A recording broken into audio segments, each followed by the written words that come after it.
Hello बच्चों, कैसे हैं आप लोग? आई होप आप सब खुश हैं, मस्त हैं और मन लगाकर पढ़ाई भी कर रहे हैं। राइट, तो मैं पूनम प्रजापत कक्षा 11वीं में आप सभी बच्चों का स्वागत करती हूं। बच्चों, आज हम पढ़ने वाले हैं अपना सेकंड बुक का फर्स्ट चैप्टर, जिसका नाम है रेडॉक्स रिएक्शन, है ना, ऑक्सीकरण अपचयन अभिक्रिया, जिसमें हम लोग ऑक्सीकरण अपचयन क्या होता है पूरा डिटेल में डिस्कस करने वाले हैं। लेकिन उससे पहले आप सभी को फटाफट क्लास को ज्वाइन करना है, क्योंकि बिना ज्वाइन किए आप सब कैसे पढ़ेंगे भाई? जो भी डाउट्स हैं वो कैसे क्लियर करेंगे? तो जल्दी से आ जाओ, फटाफट क्लास को ज्वाइन करो। और आज ये बहुत ही इंपॉर्टेंट टॉपिक जो 12th में भी आपको बहुत बहुत बहुत सपोर्ट करने वाला है। सो प्लीज क्लास को ज्वाइन करो और फटाफट शेयर कर दो, ताकि हम सब मिलकर इस इंपॉर्टेंट इंटरेस्टिंग टॉपिक को पढ़ सकें। साथ ही आज की इस क्लास में हम पढ़ेंगे रेडॉक्स रिएक्शंस कितने प्रकार की होती है, उन्हें कैसे संतुलित किया जाता है, ये भी हम आज इसी क्लास में पढ़ने वाले हैं। साथ ही हम ये भी देखेंगे कि जो मोस्ट क्वेश्चंस हैं जो इस चैप्टर में से एग्जाम में आते ही आते हैं, छपे हुए हैं, वो भी हम आज ही की क्लास में डिस्कस करने वाले हैं। तो आप मेरे साथ लगातार अंत तक बने रहो। जिस जिस बच्चे को करना है 11th के साथ 12th में भी टॉप बनना है, हमेशा टॉपर, तो आज की क्लास को वो कतई कतई कतई मिस ना करे। तो चलिए शुरू करते हैं। आज हम पढ़ते हैं अपना संपूर्ण चैप्टर ऑक्सीडेशन रिडक्शन अभिक्रियाएं। क्लियर? तो चलिए आइए शुरू करते हैं आज की सेशन को, जिसमें अपन क्या क्या पढ़ने वाले हैं, एक नजर उस पर। हम पढ़ने वाले हैं आज रेडॉक्स अभिक्रियाएं क्या होती हैं, साथ ही साथ हम क्या पढ़ने वाले हैं गोपाला, हम पढ़ने वाले हैं रेडॉक्स अभिक्रिया उपचयन, ऑक्सीकरण अपचयन की आधुनिक अवधारणाएं, इलेक्ट्रॉनिक स्थानांतरण, ऑक्सीकरण संख्या कैसे निकालते हैं, इन्हें संतुलित कैसे किया जाता है, और साथ ही सबसे इंपॉर्टेंट बात जो मैं पहले भी बता चुकी हूं और मैं फिर कह रही हूं कि इसमें इंपॉर्टेंट क्वेश्चंस हम कैसे हल करने वाले हैं और इंपॉर्टेंट क्वेश्चन एग्जाम में किस तरह से पूछ जाते हैं वो भी हम आज डिस्कस करने वाले हैं। ओके, तो चलिए जी शुरू करते हैं। सबसे पहले रेडॉक्स अभिक्रियाएं होती क्या है?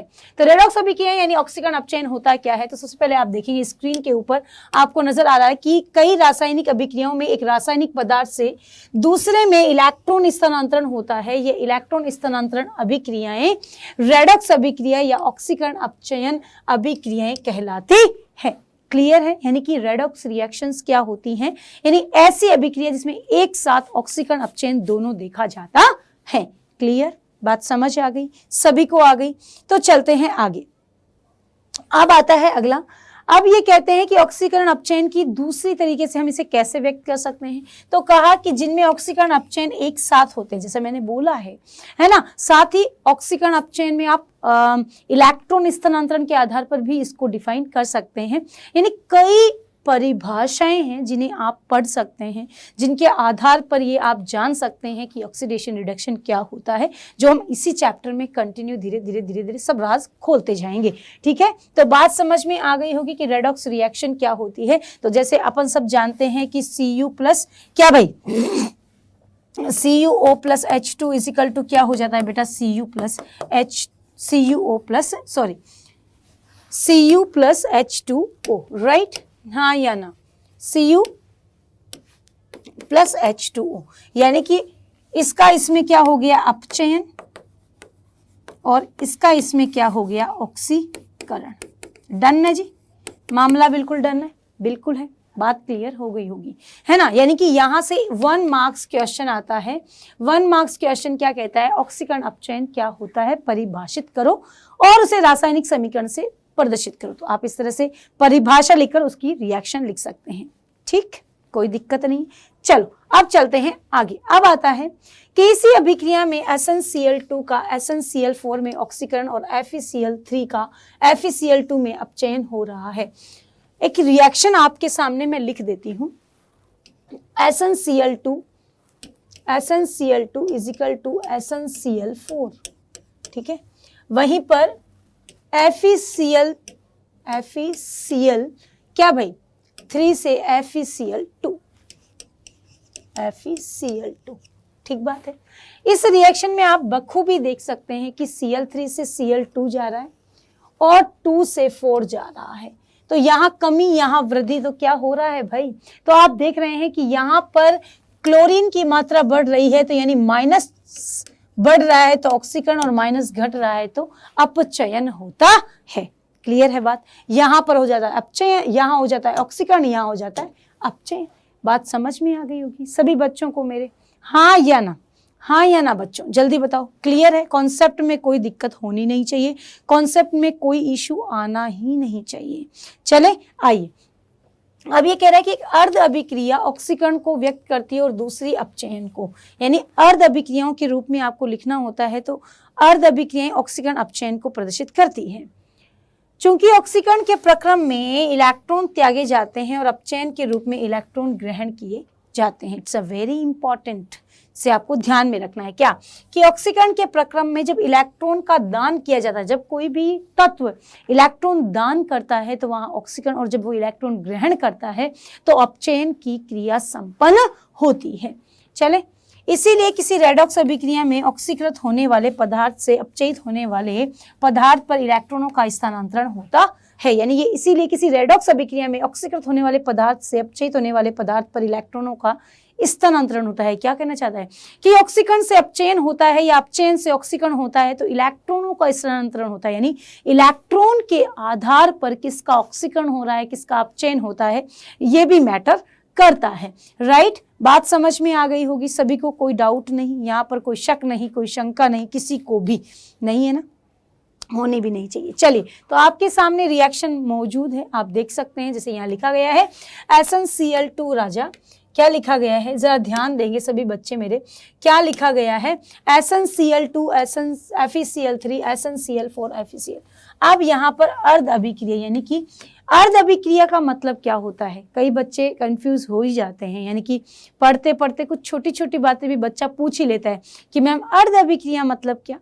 मैं कहती हूँ कि सबको सब कुछ नहीं आता, छोटी से छोटी बात भी स्टडी के संबंध में अगर नहीं समझ आए तो बिना किसी भी हेजिटेशन के बेटा पूछ लेनी चाहिए कि मैम ये क्या होता है, क्योंकि उसमें कभी भी आपको शर्म नहीं आनी चाहिए, क्योंकि अगर वहां पर आप रुक गए तो मतलब आप काफी जगह अपने आप को रोक लोगे, वहां से डाउट क्रिएट होना शुरू हो जाएंगे, है ना। तो डाउट नट में हो तो डाउट नट पे पढ़ के तो डाउट होना ही नहीं चाहिए। राइट? तो मैं यही कहूंगी तुम लोगों को कि छोटी छोटी बातें भी कई बच्चों को डाउट क्रिएट कर देती है। जैसे अर्ध अभिक्रिया मैम क्या होती है, तो बेटा कुछ नहीं होती, सेम जो रिएक्टेंट है और जो प्रोडक्ट है वो आपस में एक दूसरे में एक्सचेंज हो रहे हैं, इतना तो आपको मालूम चल जाता होगा। यस और नो? जल्दी से बता दो, चल जाता है ना पता? हाँ, तो वहां पर भी यही बात है कि यहाँ पर यदि मैं SnCl2 को देखूं तो ये SnCl4 में बदल रहा है, तो आप इसको बाहर निकालो कि भाई आ जाओ, तुम्हें हम अलग से ट्रीट करेंगे, है ना। तो इसको अलग से लिख दो, ये लिख दिया। तो यहाँ पर आप SnCl2 SnCl4 को देखोगे ना, तो SnCl2 SnCl4 में से टिन के ऊपर क्या चार्ज है? +2, और यहाँ पर क्या चार्ज है? +4। कैसे मालूम चला? देखो Sn और Cl पर 2 है ना, यानी ये किसके ऊपर था चार्ज? इसके ऊपर, और इसका चार्ज इसके ऊपर -1। ठीक बात है, तो ये इसके ऊपर, ये इसके ऊपर, तो क्या बन गया? SnCl2। तो यहाँ +2 है, यहाँ +4 है, यानी इसने 2 एक्स्ट्रा इलेक्ट्रॉन का दान कर दिया। जब इलेक्ट्रॉन दान होते हैं तो आप सबको मैं पहले ही बता चुकी हूँ क्या होता है। जब दान होता है तो हम कहते हैं उसको क्या भाई? हम कहते हैं उसको ऑक्सीकरण, और जब ग्रहण किए जाते हैं तो हम कह देते हैं क्या बेटा? अपचयन। सबको क्लियर? यस और नो? जल्दी से बताओ, फटाफट फटाफट फटाफट मेरे गोपाल, मेरे बच्चे, मेरे राजा बच्चे, जल्दी से बता देंगे कि यस मैम समझ में आ गया। क्लियर है? फिर इन अभिक्रियाओं को वापस जोड़ करके आप पूर्ण अभिक्रिया यानी कि रेडॉक्स अभिक्रिया को प्रदर्शित कर सकते हैं। It's a very good definition और बहुत ही अच्छा एक्सप्लेनेशन के साथ डिफाइन किया गया है। चले आइए अब चलते हैं आगे। रेडॉक्स अभिक्रियाओं के लिए अन्य उदाहरण निम्न हैं। रेडॉक्स अभिक्रियाओं में अन्य एग्जाम्पल्स कैसे होते हैं वो भी अपन चेक कर लेते हैं। जैसे Zn H2SO4 के साथ रिएक्शन करता है तो क्या होता है? तो ZnSO4 के साथ, यानी Zn से Zn+2 में कन्वर्ट हुआ, यानी 2 इलेक्ट्रॉन का उसने दान किया। फिर हाइड्रोजन ने क्या किया? 2 इलेक्ट्रॉन ग्रहण किया और H2 ले लिया। ये कैसे हुआ? ये आपको पता होना चाहिए। चलो मैं बता देती हूँ, जिसको पता नहीं है वो बच्चा ध्यान दे ले इधर। जैसे Zn है ना, और H2SO4 है, तो ये क्या कर रहा है, Zn और यहाँ पर H2H है प्लस में और SO4 -2, ठीक बात है। अब यहाँ -2 है तो ये क्या करेगा, ये प्लस में कन्वर्ट होगा +2 में, तो यानी कि इसने 2 इलेक्ट्रॉन का दान कर दिया हाँ या ना, 2 इलेक्ट्रॉन का दान किया, तो यहां पर ये 2 इलेक्ट्रॉन दिखाई दे रहे वही 2 इलेक्ट्रॉन किसने ग्रहण कर लिए बेटा, हाइड्रोजन ने, और H2 गैस में रिमूव हो गया। क्लियर है। अब आ जाओ similarly CuOH2 Cu plus H2O, Cu plus 2 electron Cu, H2 2H plus 2 electron. जहां पर इलेक्ट्रॉन ग्रहण हो रहा है वहां पर अपचयन, जहां दान हो रहा है वहां पर ऑक्सीकरण होता है। ये बात आपके रूह तक पहुंच जानी चाहिए और माइंड में फिट हो जानी चाहिए, एकदम फिट फिट फिट, जहां कोई भी इशू ना हो। क्लियर, बात समझ में आई या नहीं, जल्दी से बताओ मेरे बच्चों, क्लियर हुआ या नहीं। ये कॉन्सेप्ट ऑक्सीकरण अपचयन में रेडॉक्स अभिक्रिया क्या होती है, कैसे प्रदर्शित होती है, किस आधार पर प्रदर्शित होती है, ये सब कॉन्सेप्ट क्लियर हो चुका है। डन, चलिए तो शुरू करते हैं आगे। अब ये कहता है SnCl2 2HgCl2 SnCl4 Hg2Cl2 redox अभिक्रिया है। Sn+2 Sn+4 2 इलेक्ट्रॉन दान किया और इसने 2 इलेक्ट्रॉन ग्रहण किया, तो सिमिलरली इसका ऑक्सीकरण और इसका क्या हो रहा है बेटा, अपचयन हो रहा है। It's a very very important, very very important क्या है भाई, एग्जाम्पल है जो एग्जाम में पूछा जाता है, तो थोड़ा ध्यान से इनको भी आप कर लेंगे, ठीक है। इसी प्रकार सोडियम और क्लोरीन के संयोग से सोडियम क्लोराइड का बनना, यानी कि सोडियम और क्लोरीन के संयोग से सोडियम क्लोराइड Na+ और Cl- के संयोग से NaCl बनता है। तो यहाँ पर ये देख सकते हैं आप कि यहाँ पर जब कोई रिएक्शन होती है, जब ये रिएक्शन होती है तो यहाँ पर इसने क्या किया है, 1 इलेक्ट्रॉन का क्या किया है भाई, 1 इलेक्ट्रॉन का दान किया है और इसने 1 इलेक्ट्रॉन को क्या कर लिया है, ग्रहण कर लिया है। अब यहाँ पर अगर आप 2 सोडियम ले रहे हैं तो इसने 2 इलेक्ट्रॉन का दान किया और इसने 2 इलेक्ट्रॉन ग्रहण किए हैं। जिसने दान किया वो क्या है भाई, उसका क्या हुआ है, ऑक्सीकरण, और जिसने ग्रहण किया उसका क्या हुआ भाई, अपचयन। क्लियर है, जल्दी बताओ, जल्दी जल्दी जल्दी मेरे बच्चों, सभी बच्चे जल्दी से बताएंगे। क्लियर है, ओके डन। चलिए अब चलते हैं आगे। अब ये कह रहे हैं कि यहाँ सोडियम का ऑक्सीकरण व क्लोरीन का अपचयन होता है, तो जल्दी से बताओ क्या ये बात सही है, क्या ये बात सही है कि इसका ऑक्सीकरण हो रहा है, इसका अपचयन हो रहा है, सही है ना, बिल्कुल है, जरूरी है, बात समझ में आ गई है। तो ऑक्सीकरण अपचयन तो क्लियर हो चुका है। अब ये कह रहे हैं कि आसानी समझने के लिए ऊपर दी गई अभिक्रियाओं को 2 चरणों में लिखा जा सकता है। एक में इलेक्ट्रॉन को बाहर निकाला जाता है, दूसरे में इलेक्ट्रॉन को प्राप्त किया जाता है। क्यों भाई, सही तो है। जैसे NaCl की आपने बात की तो Na+ यानी कि 1 इलेक्ट्रॉन को निकाल दिया, Cl- यानी 1 इलेक्ट्रॉन को ग्रहण कर लिया, तो एक को निकालते हुए दिखाओ, एक को ग्रहण करते हुए दिखाओ, तो अपने आप समझ में आ जाता है कि किसका ऑक्सीकरण हो रहा है, किसका अपचयन हो रहा है। यहां पर साफ साफ नजर आ रहा है कि किसका ऑक्सीकरण है और किसका अपचयन हो रहा है। तो यहां पर आप देख सकते हैं कि Na ने 1 इलेक्ट्रॉन यानी कि 2 Na है तो 2 इलेक्ट्रॉन का दान कर दिया, तो यहाँ ऑक्सीकरण हो रहा है, और इसने जो इलेक्ट्रॉन इसने दान किए वो इसने ग्रहण किए और यहाँ क्या हो गया है, अपचयन हो गया है। जल्दी से बता दो मुझे बात समझ में आई है या नहीं, कितने बच्चों का कॉन्सेप्ट क्लियर हो चुका है, मुझे जल्दी से बताओ कि yes ma'am oxidation reduction is completely clear. Clear है, ओके ओके। चलिए अब यहाँ पर देखो कितना अच्छा लग रहा है, कितना प्यारा लग रहा है कि अपने आप ही समझा रहा है कि इलेक्ट्रॉन निष्कासित हो रहे हैं। जब इलेक्ट्रॉन का निष्कासन होता है तो क्या होता है, ऑक्सीकरण होता है, और वहीं पर इलेक्ट्रॉन यदि क्या हो जाते हैं भाई, ग्रहण कर लिए जाते हैं, तो क्या हो जाता है भाई, अपचयन हो जाता है। ठीक है, आइए अब चलते हैं आगे। ये बेसिक कॉन्सेप्ट है जो आपको समझ में आना चाहिए, जहां से एग्जाम में क्वेश्चन आए तो आप क्लियरली बिना किसी डाउट के उसको लिख कर आ जाएं। चलते हैं आगे। अब आता है आपके पास, इसे इस प्रकार से भी लिख सकते हैं, यानी आप इसे सोडियम ऑक्सीकरण के रूप में और अपचयन के रूप में भी लिख सकते हैं। उपरोक्त दोनों चरणों को अर्ध अभिक्रिया कहते हैं। इसमें इलेक्ट्रॉनों का स्थानांतरण जो होता है वो साफ साफ दिखाई देता है। नो डाउट, बिल्कुल साफ साफ नजर आ रहा है कि दो अर्ध अभिक्रियाओं को जोड़ने पर पूर्ण अभिक्रिया प्राप्त होती है, जिसे रेडॉक्स अभिक्रिया कहते हैं, जो कि आपके सामने लिखी गई भी है। सही है? जल्दी बताओ, यस और नो, यस और नो, जल्दी से बता दो भाई साहब, क्लियर हुआ या नहीं? क्लियर है? चलो आ जाओ, फिर आ जाओ। अब ये कह रहे हैं कि इस प्रकार की अभिक्रियाओं में इलेक्ट्रॉनों का निष्कासन करने वाली अर्ध अभिक्रियाओं को ऑक्सीकरण अभिक्रिया, इलेक्ट्रॉन ग्रहण करने वाली को अपचयन अभिक्रिया कहते हैं। यानी कि अब ये फाइनली उस स्टेप पर आ चुके हैं कि जहां पर क्लियरली समझा दिया जाए कि ऑक्सीकरण अपचयन किस माध्यम से समझाया जाता है, किस किस तरीके से हम उसे मतलब कि एक्सप्लेन कर सकते हैं और कितना अच्छा हम उसको डिफाइन कर सकते हैं कि हम किन शब्दों में उन्हें व्यक्त करें। थ्योरेटिकली एग्जाम में आता है तो आप उसे किस तरह से लिखेंगे। मैंने बहुत अलग अलग तरीके से एग्जाम्पल लेके आपको समझा दिया है, आपको बात समझ में भी आ गई होगी। तो चले, ऑक्सीकरण अपचयन की क्रियाएं क्लियर हो गई हैं। अब ये कह रहा है कि क्लोरीन, ऑक्सीजन तथा सल्फर अपचयित हो रहे हैं और ऑक्सीकारक का कार्य करते हैं, क्योंकि ये सोडियम द्वारा दिए गए इलेक्ट्रॉनों को ग्रहण करते हैं। रेडॉक्स अभिक्रिया कहलाती है। जरा ध्यान दो, अगर अपने पास क्लोरीन है, ऑक्सीजन है और सल्फर है, तो ये ऐसे हैं जो इलेक्ट्रॉन ग्रहण करते हैं, तो ये अपचयित हो जाते हैं। और जो स्वयं का अपचयन, तो दूसरे का क्या करेंगे? दूसरे का क्या करेंगे? ऑक्सीकरण करेंगे। स्वयं का अपचयन, दूसरे का ऑक्सीकरण करेंगे, तो ये क्या कहलाएंगे? ऑक्सीकारक कहलाएंगे।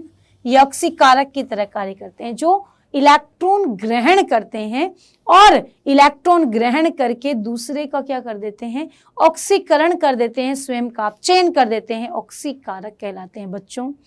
बच्चे बहुत ज़्यादा आप लोग कंफ्यूज रहते हैं, ऑक्सीकारक क्या होते हैं, ऑक्सीकरण क्या होते हैं, क्या ऑक्सीकरण करने वाला ही ऑक्सीकारक होता है? बिल्कुल, ऑक्सीकरण करने वाला ही ऑक्सीकारक होता है, लेकिन जब वो दूसरे का ऑक्सीकरण कर रहा होता है तो उसी वजह से उसे ऑक्सीकारक कहा जाता है। और जब वो दूसरे का ऑक्सीकरण कर रहा होता है तो उस समय उसका खुद का अपचयन हो रहा होता है। वो कहते हैं ना कि खुद जलकर रोशनी की, है ना, खुद जले और रोशनी हो गई। तो वही बात है कि दीपक जलकर उजाला फैलाता है, तो वही बात है, ऑक्सीकारक वो होता है जो खुद का तो अपचयन करता है पर दूसरे का क्या कर देता है? ऑक्सीकरण कर देता है। क्लियर? बात समझ में आ गई? आ जाइए, तो इसकी उदाहरण देखो भाई। ओ हो, ये तो खूब एग्जाम्पल्स दिए गए हैं। जल्दी से आप अपनी कॉपी में लिखेंगे और जल्दी से बिना देखे एकदम छुपाते हुए बताएंगे किसका ऑक्सीकरण, किसका अपचयन हो रहा है। केवल और केवल इतना ही देख लेना कि ये आंसर्स मत देखना। देखो, अपनी ईमानदारी अपने पास है। मैंने तो एग्जाम्पल दे दिए हैं, आपको खुद को देखना है कि किसका ऑक्सीकरण क्यों हो रहा है। अब ये लिख रहा है कि Zn का ऑक्सीकरण हो रहा है। क्यों भाई, क्यों हो रहा है ऑक्सीकरण Zn का? Zn का ऑक्सीकरण क्यों हो रहा है? Zn का ऑक्सीकरण क्यों हो रहा है भाई? Zn का ऑक्सीकरण इसलिए हो रहा है क्योंकि Zn ने 2 इलेक्ट्रॉन का दान किया है। जब 2 इलेक्ट्रॉनों का दान होता है तो ऑक्सीकरण होता है, कोई दिक्कत वाली बात नहीं है। वहीं पर यहाँ 2 इलेक्ट्रॉनों का ग्रहण किए जा रहे हैं, तो क्या हो रहा है? अपचयन। एक बात तो है, अगर आप थोड़ा सा ध्यान दें, अगर अभिकारक की तरफ क्या लिखे गए हैं? अभिकारक की तरफ अगर क्या लिखा गया है? इलेक्ट्रॉन लिखा गया है। अभिकारक की तरफ इलेक्ट्रॉन लिखा गया है, तो वो क्या हो जाता है भाई? अभिकारक की तरफ इलेक्ट्रॉन लिखने की वजह से क्या हो जाता है? उसका हमेशा अपचयन होता है, क्योंकि वो उस समय इलेक्ट्रॉन ग्रहण कर रहा होता है। और वहीं पर उत्पाद की तरफ यदि इलेक्ट्रॉन लिखा गया है, बच्चों ध्यान से लिख लेना, उत्पाद की तरफ इलेक्ट्रॉन लिखा गया है तो उसका हमेशा ऑक्सीकरण होता है। क्यों? क्योंकि वो क्या करता है? इलेक्ट्रॉन का दान कर रहा होता है। क्लियर है? हाँ या ना? जल्दी से बताएंगे मेरे सभी बच्चे, समझ आई या नहीं? ये 2 बात क्लियर हुई या नहीं? हो गई? Very good. तो जल्दी से कमेंट्स में लिख दो यस मैम, और जल्दी से जल्दी जितना हो सके क्लास को शेयर कर दो फटाफट, ताकि सभी बच्चे क्लास को देख सकें, जुड़ सकें। CuOH2, Cu + H2O रेडॉक्स अभिक्रिया। Cu 2 plus 2 electron Cu अपचयन। यानी अभी देख लो वही बात है, यहां पर इलेक्ट्रॉन ले रहा है तो क्या हो रहा है भाई, अभिकारक की तरफ है इलेक्ट्रॉन तो क्या हो रहा है, अपचयन।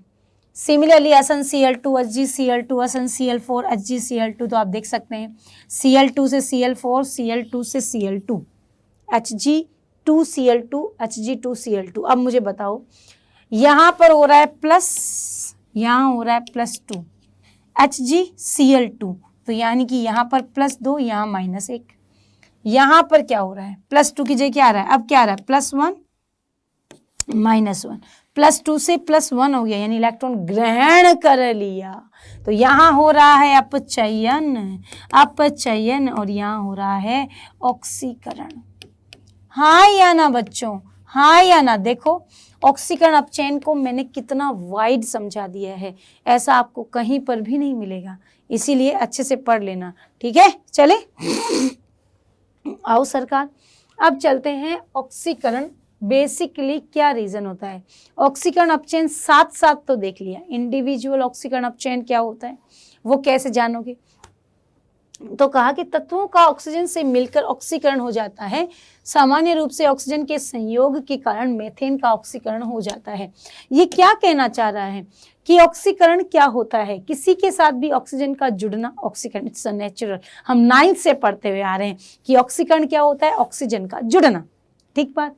जैसे CH4 + 2O2 = 2CO2 + H2O, यहाँ पर कार्बन के साथ में ऑक्सीजन जुड़ा और यहाँ ऑक्सीजन के साथ में हाइड्रोजन जुड़ा। जब कार्बन के साथ में ऑक्सीजन जुड़ा या हाइड्रोजन का निकलना क्या कहलाया, ऑक्सीकरण, और ये क्या कहलाया, अपचयन। चले अब ये क्या कह रहा है, हाइड्रोजन का निकलना भी ऑक्सीकरण होता है, निम्नलिखित अभिक्रिया में हाइड्रोजन का निष्कासन ऑक्सीकरण का उदाहरण है। हाँ या ना, हाँ या ना बच्चों। देखो H2S + O2 = 2S + 2H2O, बात समझ में आ गई होगी, सभी को बात क्लियर हो गई होगी। फटाफट जल्दी से बताएंगे कि यस या नो। चले बात समझ में आई या नहीं, जल्दी जल्दी बताओ, हाँ या ना, हाँ या ना, जल्दी से बता दो। क्लियर, सबको बात समझ में आई, ओके डन। चलिए, जब ऑक्सीजन के अलावा अन्य विद्युत ऋणी तत्वों का जुड़ना होता है तब यह अभिक्रिया भी ऑक्सीकरण कहलाती है। जब ऑक्सीजन के अलावा अन्य विद्युत ऋण विद्युत तत्वों का जुड़ना होता है तब यह अभिक्रिया भी ऑक्सीकरण कहलाती है। यानी कि ऑक्सीजन के अलावा कोई ऋण विद्युत तत्व यानी कि माइनस चार्ज जिसके ऊपर होता है, या यूं कहते हैं जो इलेक्ट्रॉन को अपनी ओर आकर्षित करने वाला होता है, अगर वो जुड़ा हुआ हो या उसकी संख्या में वृद्धि हो तो भी ऑक्सीकरण कहलाता है। मैग्नीशियम का ऑक्सीकरण क्लोरीन तथा सल्फर द्वारा निम्नलिखित रूप से प्रदर्शित किया जा सकता है। जैसे मैग्नीशियम है, इसके साथ फ्लोरीन जुड़ जाता है, मैग्नीशियम है, अब इसके साथ क्या जुड़ गया भाई, इसके साथ फ्लोरीन जुड़ गया, है ना, तो ये विद्युत ऋणी तत्व ही तो है, ये जुड़ने से भी ऑक्सीकरण हो गया, क्लोरीन के जुड़ने से भी ऑक्सीकरण हो गया, सल्फर के जुड़ने से भी ऑक्सीकरण हो गया। बच्चों ध्यान देना है कि मैम हमें कैसे याद रहेगा, हम कैसे याद करेंगे हम कैसे याद करेंगे इसको, तो मैग्नीशियम का ऑक्सीकरण क्लोरीन तथा सल्फर द्वारा निम्नलिखित अभिक्रियाओं में दर्शाया जाता है। यानी कि अगर कोई ऋण विद्युत तत्व ऑक्सीजन जुड़ता है तो आपको कहीं देखने की जरूरत ही नहीं है, आप समझ जाएंगे ये ऑक्सीकरण हो रहा है। बट कोई ऋण विद्युत तत्व, सबसे ज्यादा ऋण विद्युत तत्व कौन होता है, FON, फोन, कौन होता है, फोन होता है ना, FON, फ्लोरीन, ऑक्सीजन और नाइट्रोजन, ये अधिक विद्युत ऋणी तत्व है। अब इसकी जगह सल्फर भी आ सकता है ना, तो यहाँ पर इनमें से कोई यदि जुड़ता है, क्लोरीन भी आ सकता है, तो इनमें से कोई जुड़ रहा है तो वहां पर भी क्या हो रहा है बेटा, ऑक्सीकरण हो रहा है। अत्यधिक विद्युत ऋणी तत्व किसी के साथ जुड़ता है तो उसका भी क्या हो जाता है, ऑक्सीकरण हो जाता है। किसी अभिक्रिया में हाइड्रोजन जैसे अन्य विद्युत ऋणी तत्वों के निष्कासन को भी ऑक्सीकरण कहा जाता है। जो अभिक्रिया इस प्रकार है, K4FeCN का होल 6 H2O2 2K3 FeCN का होल 6 2KOH, राइट। यानी ये कह रहे हैं किसी अभिक्रिया में हाइड्रोजन जैसे अन्य धन विद्युत तत्वों के निष्कासन को भी, यानी धन विद्युत तत्व का निकलना, यहाँ पर पोटेशियम यहाँ जुड़ा हुआ है दूसरे के साथ नहीं, तो यहाँ से पोटेशियम की कमी K4 की जगह K3 हो गया। धन विद्युत तत्व का निकलना भी क्या कहलाता है? ऑक्सीकरण कहलाता है। एज सिमिलर एज जैसे हाइड्रोजन का निकलना, हाइड्रोजन पॉजिटिव चार्ज है ना, तो अब माइनस जुड़ेगा तो प्लस ही तो निकलेगा भाई। सोचने वाली बात है, ज़्यादा टेंशन वाली बात ही नहीं। अगर माइनस चार्ज बढ़ रहा है, माइनस कोई तत्व जो माइनस चार्ज को कंटेन करता है, यदि वो जुड़ रहा है तो ऑब्वियसली माइनस चार्ज की जगह प्लस चार्ज निकलेगा। तो पॉजिटिव चार्ज वाले यदि कोई भी एलिमेंट है वो अगर निकल जाता है, उसका यदि निष्कासन हो जाता है, तो देन हम उसे क्या कहते हैं? तो हम उसे कहते हैं क्या भाई? हम उसे कहते हैं ऑक्सीकरण। क्लियर? डन? ओके, फटाफट थम्स अप भेजो जल्दी से कि यस मैम हमें समझ में आएगा। फटाफट भेजो जल्दी, सभी एक तरफा आ जाना चाहिए। ओके चलिए आइए जी। धन विद्युत तत्व पोटेशियम के निष्कासन के कारण इसे पोटेशियम फेरोसाइनाइड का भी ऑक्सीकरण कहा जाता है। It's a very very very very important, बच्चों ध्यान कर लेना। मैंने कहा था आपको कि मैं बताऊंगी लास्ट में कि कौन कौन से क्वेश्चंस इंपॉर्टेंट है, तो लास्ट तक क्लास को देखना भी जरूरी है ना। और साथ में बीच में मैं हिंट कर रही हूँ कि कौन सा क्वेश्चन आ सकता है।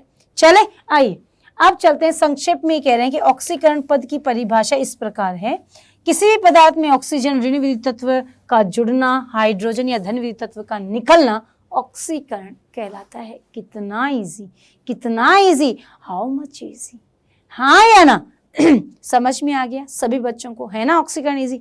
देखो हमने रेडॉक्स रिएक्शन पढ़ ली, सबसे पहले शुरुआत वहीं से की, उसके बाद में ऑक्सीकरण कंप्लीट किया। नाउ अब हम लोग किस में आएंगे भाई? फाइनली हम पहुंच गए हैं अपचयन में। तो ध्यान से पढ़ना है कि अपचयन क्या होता है, अपचयन को अपन किस तरह से रिप्रेजेंट कर सकते हैं। क्लियर? तो अपचयन क्या होता है? किसी रासायनिक अभिक्रिया में ऑक्सीजन ऋण विद्युत तत्व के साथ निकलने को या हाइड्रोजन धन विद्युत तत्व के साथ जुड़ने को अपचयन कहते हैं। वहां जो हुआ अब यहाँ सब उल्टा होगा, हाँ या ना? हाँ या ना भाई? होगा ना भाई? वहां ऑक्सीजन जुड़ा, यहाँ ऑक्सीजन निकलेगा। वहां ऋण विद्युत तत्व जुड़ा, यहाँ ऋण विद्युत तत्व निकलेगा। वहां हाइड्रोजन निकला, यहाँ हाइड्रोजन जुड़ेगा। वहां धन विद्युत तत्व निकला तो यहाँ पर जुड़ेगा। सही बात है, बिल्कुल सही पकड़े हो। तो चलते हैं आगे। इसी के उपरोक्त परिभाषा के अनुसार निम्नलिखित अभिक्रियाओं में अपचयन का उदाहरण आपको दिया जा रहा है। It's a very easy but very very very important. HgO 2Hg + O2। Clear? अब यहाँ पर आपको मुझे तो समझाने की जरूरत है नहीं, क्योंकि आपको साफ नजर आ रहा है कि आप क्या कर रहे हैं। यहाँ पर ऑक्सीजन जुड़ा हुआ था और यहाँ से ऑक्सीजन निकल गया, तो क्या हो गया बेटे? क्या हुआ? जल्दी बताओ। ऑक्सीकरण नहीं, अपचयन। ऑक्सीजन निकला है राजा, तो ऑक्सीकरण कैसे हुआ? अपचयन हुआ। ठीक बात। अभी ऑक्सीजन का निष्कासन ये रहा H2HCl। अब देखो क्लोरीन 3 क्लोरीन 2, यानी कि ऋण विद्युत तत्व में क्या आ गई? कमी। वहां क्या हो रहा था? बढ़ रही थी ना, बढ़ रही थी ना, तो वहां बढ़ रही थी तो ऋण विद्युत तत्व का बढ़ना तो ऑक्सीकरण, पर घटना अपचयन। ऋण विद्युत तत्व क्लोरीन का फेरिक क्लोराइड से निष्कासन CH2 double bond CH2 + H2 = CH3 CH3। Hydrogen का जुड़ना भी क्या होता है? अपचयन। धन विद्युत तत्व का जुड़ना भी क्या होता है? अपचयन। HgCl2 तो Hg2Cl2, एक धन विद्युत तत्व बढ़ गया, यहाँ Hg 1 था, यहाँ Hg 2 हो गए, तो क्या हो गया राजा? यहाँ हो गया अपचयन। जल्दी से बताओ बात समझ आई है या नहीं, बात क्लियर हुई है या नहीं सभी बच्चों की? जल्दी जल्दी मुझे सभी बच्चे बता देंगे कि यस मैम हमें बिल्कुल क्लियर है। जल्दी जल्दी बताएंगे सभी बच्चे मेरे, सभी बच्चे बताएंगे कि बात क्लियर हुई है या नहीं। ओके ओके ओके चलिए। ऑक्सीकरण एवं अपचयन की आधुनिक अवधारणा क्या है? ऑक्सीकरण अपचयन को हम आधुनिक रूप से, बेसिकली ऑक्सीकरण अपचयन की आधुनिक अवधारणा इलेक्ट्रॉन के आधार पर है, यानी कि इलेक्ट्रॉन देना लेना, इस आधार पर ऑक्सीकरण अंक के आधार पर बताया गया है। तो थोड़ा सा ध्यान देंगे सभी बच्चे कि नई अवधारणा क्या कहती है। इलेक्ट्रॉन की खोज के बाद ऑक्सीकरण अपचयन जो होता है उसका स्थानांतरण के आधार पर ही यह सब बताया गया है। राइट? इलेक्ट्रॉन की खोज के बाद ऑक्सीकरण अपचयन क्रिया में इलेक्ट्रॉनिक स्थानांतरण की प्रक्रिया को आधार बनाया गया है। इस सिद्धांत के अनुसार ऑक्सीकरण अपचयन क्रियाओं में इलेक्ट्रॉनों का आदान प्रदान होता है। ठीक बात। वह क्रिया जिसमें कोई परमाणु या आयन एक या एक से अधिक इलेक्ट्रॉन त्यागता है। ऑक्सीकरण तथा वह क्रिया जिसमें परमाणु या आयन एक या अधिक इलेक्ट्रॉन ग्रहण करता है अपचयन कहलाता है। क्लियर है, बात समझ में आई। यह वह क्रिया है जिसके अंदर क्या होता है, कोई परमाणु या आयन एक से अधिक इलेक्ट्रॉन त्यागता है, उसमें ऑक्सीकरण होता है। इलेक्ट्रॉन दान ऑक्सीकरण, इलेक्ट्रॉन ग्रहण अपचयन। यानी कि आधुनिक जो ऑक्सीकरण अपचयन की अवधारणा है वो इलेक्ट्रॉन के आधार पर दी गई थी और ये सबसे ज्यादा स्टेबल भी है, वैलिड भी है। ठीक बात। इसी प्रकार इलेक्ट्रॉन जब त्यागा जाता है तो ऑक्सीकरण व इलेक्ट्रॉन ग्रहण किया जाता है तो अपचयन कहलाता है। जैसे आपके सामने बहुत सारी रिएक्शंस दी गई है। ऑक्सीकरण अपचयन किस आधार पर बेटा, इलेक्ट्रॉन ग्रहण करने के आधार पर और इलेक्ट्रॉन दान करने के आधार पर। ठीक बात है, बात तो समझ में आ गई, बात करने में कोई दिक्कत है ही नहीं। तो आओ भाई, ये क्या कह रहे हैं, ये कह रहे हैं कि Fe+2 से Fe+3 इलेक्ट्रॉन ऑक्सीकरण ऑक्सीकरण ऑक्सीकरण अपचयन अपचयन अपचयन अपचयन कैसे कैसे हुआ, बस यहां ध्यान दो। इसने इलेक्ट्रॉन दान किया, इसने भी दान किया, इसने दान किया, ग्रहण किया, लिख लो भाई, ग्रहण किया, ग्रहण ग्रहण। वैसे तो मैं एक ट्रिक बता चुकी हूं, अगर आपने पढ़ ली हो तो। ग्रहण, यहां पर दान, दान और फिर दान। क्लियर, बात समझ में आ गई होगी सभी बच्चों को। ओके ओके ओके, चलिए जी। तो ऑक्सीकरण अपचयन, इलेक्ट्रॉन ग्रहण कहाँ होता है, कहाँ पर दान होता है, ये तो क्लियर हो गया, कोई दिक्कत है ही नहीं। आइए, ऊपर दर्शाई गई क्रियाओं से स्पष्ट है कि ऑक्सीकरण क्रिया में धनावेश में वृद्धि या फिर ऋणावेश में कमी होती है तथा अपचयन क्रिया में धनावेश में कमी या ऋणावेश में वृद्धि होती है। बच्चों ध्यान दो, ऋणावेश में कमी तथा अपचयन क्रिया में धनावेश में कमी या ऋणावेश में वृद्धि होती है। ऑक्सीकरण क्या होता है, अपचयन क्या होता है। तो जो क्रियाएं ऊपर देखी उसके अंदर बताया गया है कि ऑक्सीकरण क्रिया में धनावेश में वृद्धि होती है। क्या कहना चाहते हैं कि आप कोई भी रिएक्शन लिखे, कोई भी तत्व लिखे, उसके ऊपर यदि पॉजिटिव चार्ज बढ़ रहा है, इट मीन्स वो दान कर रहा है। धनवान लोग धन का दान करते हैं, तो पॉजिटिव चार्ज जितना ज्यादा होगा वहां उतना ही ज्यादा ऑक्सीकरण होगा। वो प्रबल ऑक्सीकारक होगा, है ना, प्रबल वो ऑक्सीकारक होगा, खुद में से ऑक्सीकारक क्या, प्रबल अपचयक होगा, खुद का क्या कर रहा है ऑक्सीकरण, दूसरे का क्या कर रहा है अपचय। तो वो क्या करता है ऑक्सीकरण। राइट, बात समझ में आई। जितना पॉजिटिव चार्ज बढ़ेगा वो उतना ही प्रबल ऑक्सीकरण होगा। अगर वो माइनस चार्ज बढ़ रहा है या पॉजिटिव चार्ज घट रहा है तो वहां पर क्या हो रहा है, अपचयन हो रहा है। पॉजिटिव चार्ज कम होना अपचयन, पॉजिटिव चार्ज का बढ़ना क्या कहलाता है, ऑक्सीकरण कहलाता है। ठीक बात है। तो चले, तो ऑक्सीकरण अवस्था समझ में आएगी। Fe+2 Fe+3 में कन्वर्ट हो गया, यानी पॉजिटिव चार्ज बढ़ चुका है। तो बात समझ में आ चुकी है, क्लियर है, कोई दिक्कत नहीं है, होनी भी नहीं चाहिए, क्योंकि ऑक्सीकरण अपचयन का जो कॉन्सेप्ट है वो इलेक्ट्रॉन के आधार पर यदि समझ में आ गया, इट मीन्स बहुत अच्छे से आपको बात क्लियर हो चुकी है। चलते हैं आगे। यहाँ ऑक्सीकरण अवस्थाओं में वृद्धि के कारण Fe+2 का ऑक्सीकरण हो रहा है Fe+3 में, यानी +2 से +3 की ओर बढ़ रहे हैं। यहाँ ऑक्सीकरण अवस्था में कमी के कारण Sn+4 का अपचयन हो रहा है। Sn+4 का अपचयन हो रहा है, यानी Sn+4 जो है Sn+2 में जा रहा है। समझ रहे हैं मेरी बात। +2 से +3 में गया आयरन, तो वहां क्या हुआ, +2 से +3 में गया तो वहां ऑक्सीकरण अंक में वृद्धि हुई, पॉजिटिव चार्ज में वृद्धि हुई, तो वहां हुआ ऑक्सीकरण। वहीं पर यदि +4 से +2 यानी पॉजिटिव चार्ज में कमी, तो क्या होगा, अपचयन। क्लियर है, कोई दिक्कत नहीं है, बिल्कुल नहीं है। ऑक्सीकरण अवस्था को अपचयन, उपचयन अंक या ऑक्सीकरण अंक भी कहा जाता है। जो पॉजिटिव चार्ज दिखाई देता है उसे ऑक्सीकरण अंक कहते हैं। जैसे जैसे Sn+2 Cl2-2 में Sn की ऑक्सीकरण अवस्था +2 व संयोजकता 2 है ना, 2 है, वैद्युत संयोजक यौगिकों के मध्य में होने वाली क्रिया आयनिक क्रिया कहलाती है। ये क्या कह रहा है, कि अगर आपके पास टिन है, अगर आपके पास टिन है, Sn है, Sn +2 है ना, तो इसकी +2 संयोजकता नहीं होती। कभी भी दो चीज ध्यान में रखो, संयोजकता और ऑक्सीकरण अंक में क्या अंतर होता है, ये बात आपको पता होनी चाहिए। तो डिफरेंस क्या होता है इन दोनों के बीच में? अगर ऑक्सीकरण अवस्था किसी की भी दिखा रहे हो तो हमेशा वो चार्जेबल होगा, है ना। मैक्सिमम टाइम तो पॉजिटिव ही चार्ज होगा, पर वो चार्जेबल होगा। पर संयोजकता कभी चार्जेबल नहीं होती है। जैसे कि कार्बन की संयोजकता कितनी है, तो हम कहेंगे 4, नॉट +4 या -4, नो 4, क्योंकि वो 4 बंध बनाता है। तो संयोजकता क्या होती है? कोई भी परमाणु के बाह्यतम कक्ष के इलेक्ट्रॉन जो किसी अन्य से बंध बनाने की क्षमता जितनी होती है वही उसकी संयोजकता होती है। क्लियर है? कोई दिक्कत नहीं है, बिल्कुल भी इश्यू नहीं है। Okay, done. तो अब आए आयनिक क्रिया में हो गई। तो अब ये कह रहा है कि अपने पास यदि 2 की +2 की बात करूं तो वो क्या है? ऑक्सीकरण अवस्था। और केवल 2 की बात करूं तो वो क्या होगी आपकी? वो होगी आपकी संयोजकता। समझ में आ गई?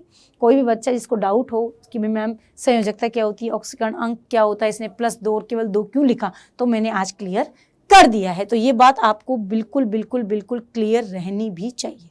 ठीक बात है। तो आइए, अतः आयनिक क्रियाओं में तत्व की संयोजकता में वृद्धि ऑक्सीकरण तथा संयोजकताओं में कमी अपचयन को दर्शाती है। जैसे Sn +2 Cl2- Fe+3 Cl3-3। अब देखो, ये बहुत अच्छे से बता रहा है। यहां से इस पे आओ, यहां से इस पे आओ और यहां से इस पे आ जाओ। ठीक बात। अब अपनी ईमानदारी से अपनी अपनी कॉपी में खुद लिखो कि +2 से +4 हुआ। क्या हुआ भाई? +2 से +4 हुआ तो क्या हुआ? 2 अधिक त्याग दिए, ऑक्सीकरण। ऑक्सीकरण Cl2- से 4 इलेक्ट्रॉन ग्रहण किए, अपचयन। Cl3- से 2- 1 इलेक्ट्रॉन का क्या किया? दान कर दिया। +3 से +2 हो गया, ग्रहण किया। ऑक्सीकरण अपचयन, ऑक्सीकरण अपचयन, हाँ या ना? ये बातें मेरे बताने की जरूरत नहीं है अब, क्योंकि मैं बहुत सब कुछ रेडॉक्स रिएक्शन से, फिर ऑक्सीकरण इंडिविजुअल, फिर अपचयन इंडिविजुअल करवा कर अब तुम्हें कह रही हूं कि अपनी अपनी कॉपी में खुद लिख कर देखो कि किसका ऑक्सीकरण हो रहा है, किसका अपचयन हो रहा है। फिर जो मैंने लिखा है वो मैच करो कि मैम ने सही लिखा है या नहीं। तो अगर आप खुद चेक करना चाहते हैं कि हमें कितना समझ में आया है, हमने कितना सही किया है, तो आप यहाँ पर अपने आप चेक कर सकते हैं। क्लियर? बिल्कुल। तो चलिए चलते हैं आगे। यह एक आयनिक क्रिया है। यहाँ पर Sn की संयोजकता 2 से 4 हो रही है, जबकि Fe की 3 से 2 हो रही है। अतः टिन का ऑक्सीकरण और आयरन का अपचयन हो रहा है। ये तो हमें पहले से पता था, हमने तो ये पहले ही कर लिया था। क्लियर? तो यहाँ पर ऑक्सीकरण की अर्ध अभिक्रिया, अपचयन की अर्ध अभिक्रिया और रेडॉक्स अभिक्रिया आपके सामने है। SnCl2+2 FeCl3, SnCl4+2 FeCl2, Sn+2+ = Sn+4, 2 electron, Fe+3+ electron = Fe2+ × 2। Clear? बात समझ में आई या नहीं? जल्दी से बताओ, ये सब क्लियर हुआ या नहीं कि हम लोग किसी भी अर्ध अभिक्रिया हो या कोई भी रिएक्शन हो उसके अंदर ऑक्सीकरण अपचयन देख सकते हैं या नहीं? हम ये चेक कर सकते हैं यानी कि कौन सी रिएक्शन ऑक्सीकरण हो रही है, कौन सी अपचयन हो रही है। अब तो ये सारी रिएक्शंस एकदम क्लियर हो चुकी होगी। अब एकदम दिमाग में क्लियर होगा कि ऑक्सीकरण अपचयन किस तरह से व्यक्त किया जाता है। अब आता है प्रतियोगी इलेक्ट्रॉन स्थानांतरण अभिक्रिया क्या होती है।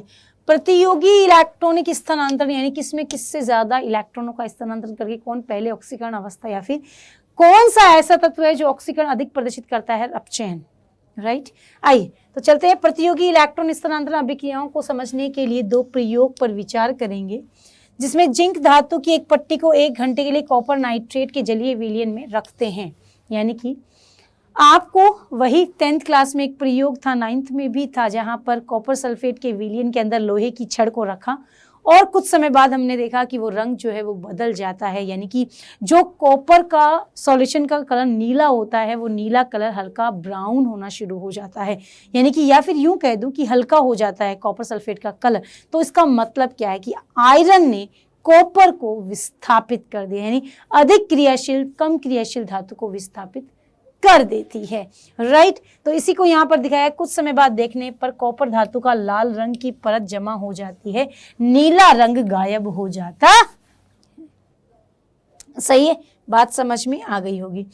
जिंक धातु Zn+2 उत्पाद के रूप में बनती है, Cu+2 के रूप में विलुप्त होने के लिए इसकी क्रिया आप यहाँ पर देख सकते हैं। आपको स्क्रीन पर अच्छे से समझ में आ रहा होगा कि यहाँ पर क्या दिखाई दे रहा है, यानी कि यहाँ पर कॉपर सल्फेट का विलयन डाला और उसके अंदर आयरन की एक छड़ डाल दी है ना, सॉरी जिंक की एक छड़ डाल दी। चलो छोड़ो, आयरन की जगह जिंक की छड़ ले लेते हैं। जिंक की छड़ डाली, प्रारंभिक अवस्था में ये था, फिर बीच में कुछ समय तक आधे घंटे बाद ये स्थिति थी, यानी हल्का ब्लू कलर हो गया।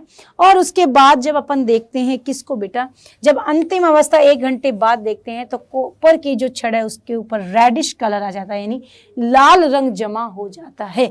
अब वो लाल रंग जमा होने का मतलब क्या है कि जिंक जो है वो कॉपर को विस्थापित कर देता है, यानी उसकी जगह दूसरा कलर आ जाता है, यानी जिंक कॉपर की जगह आ जाता है।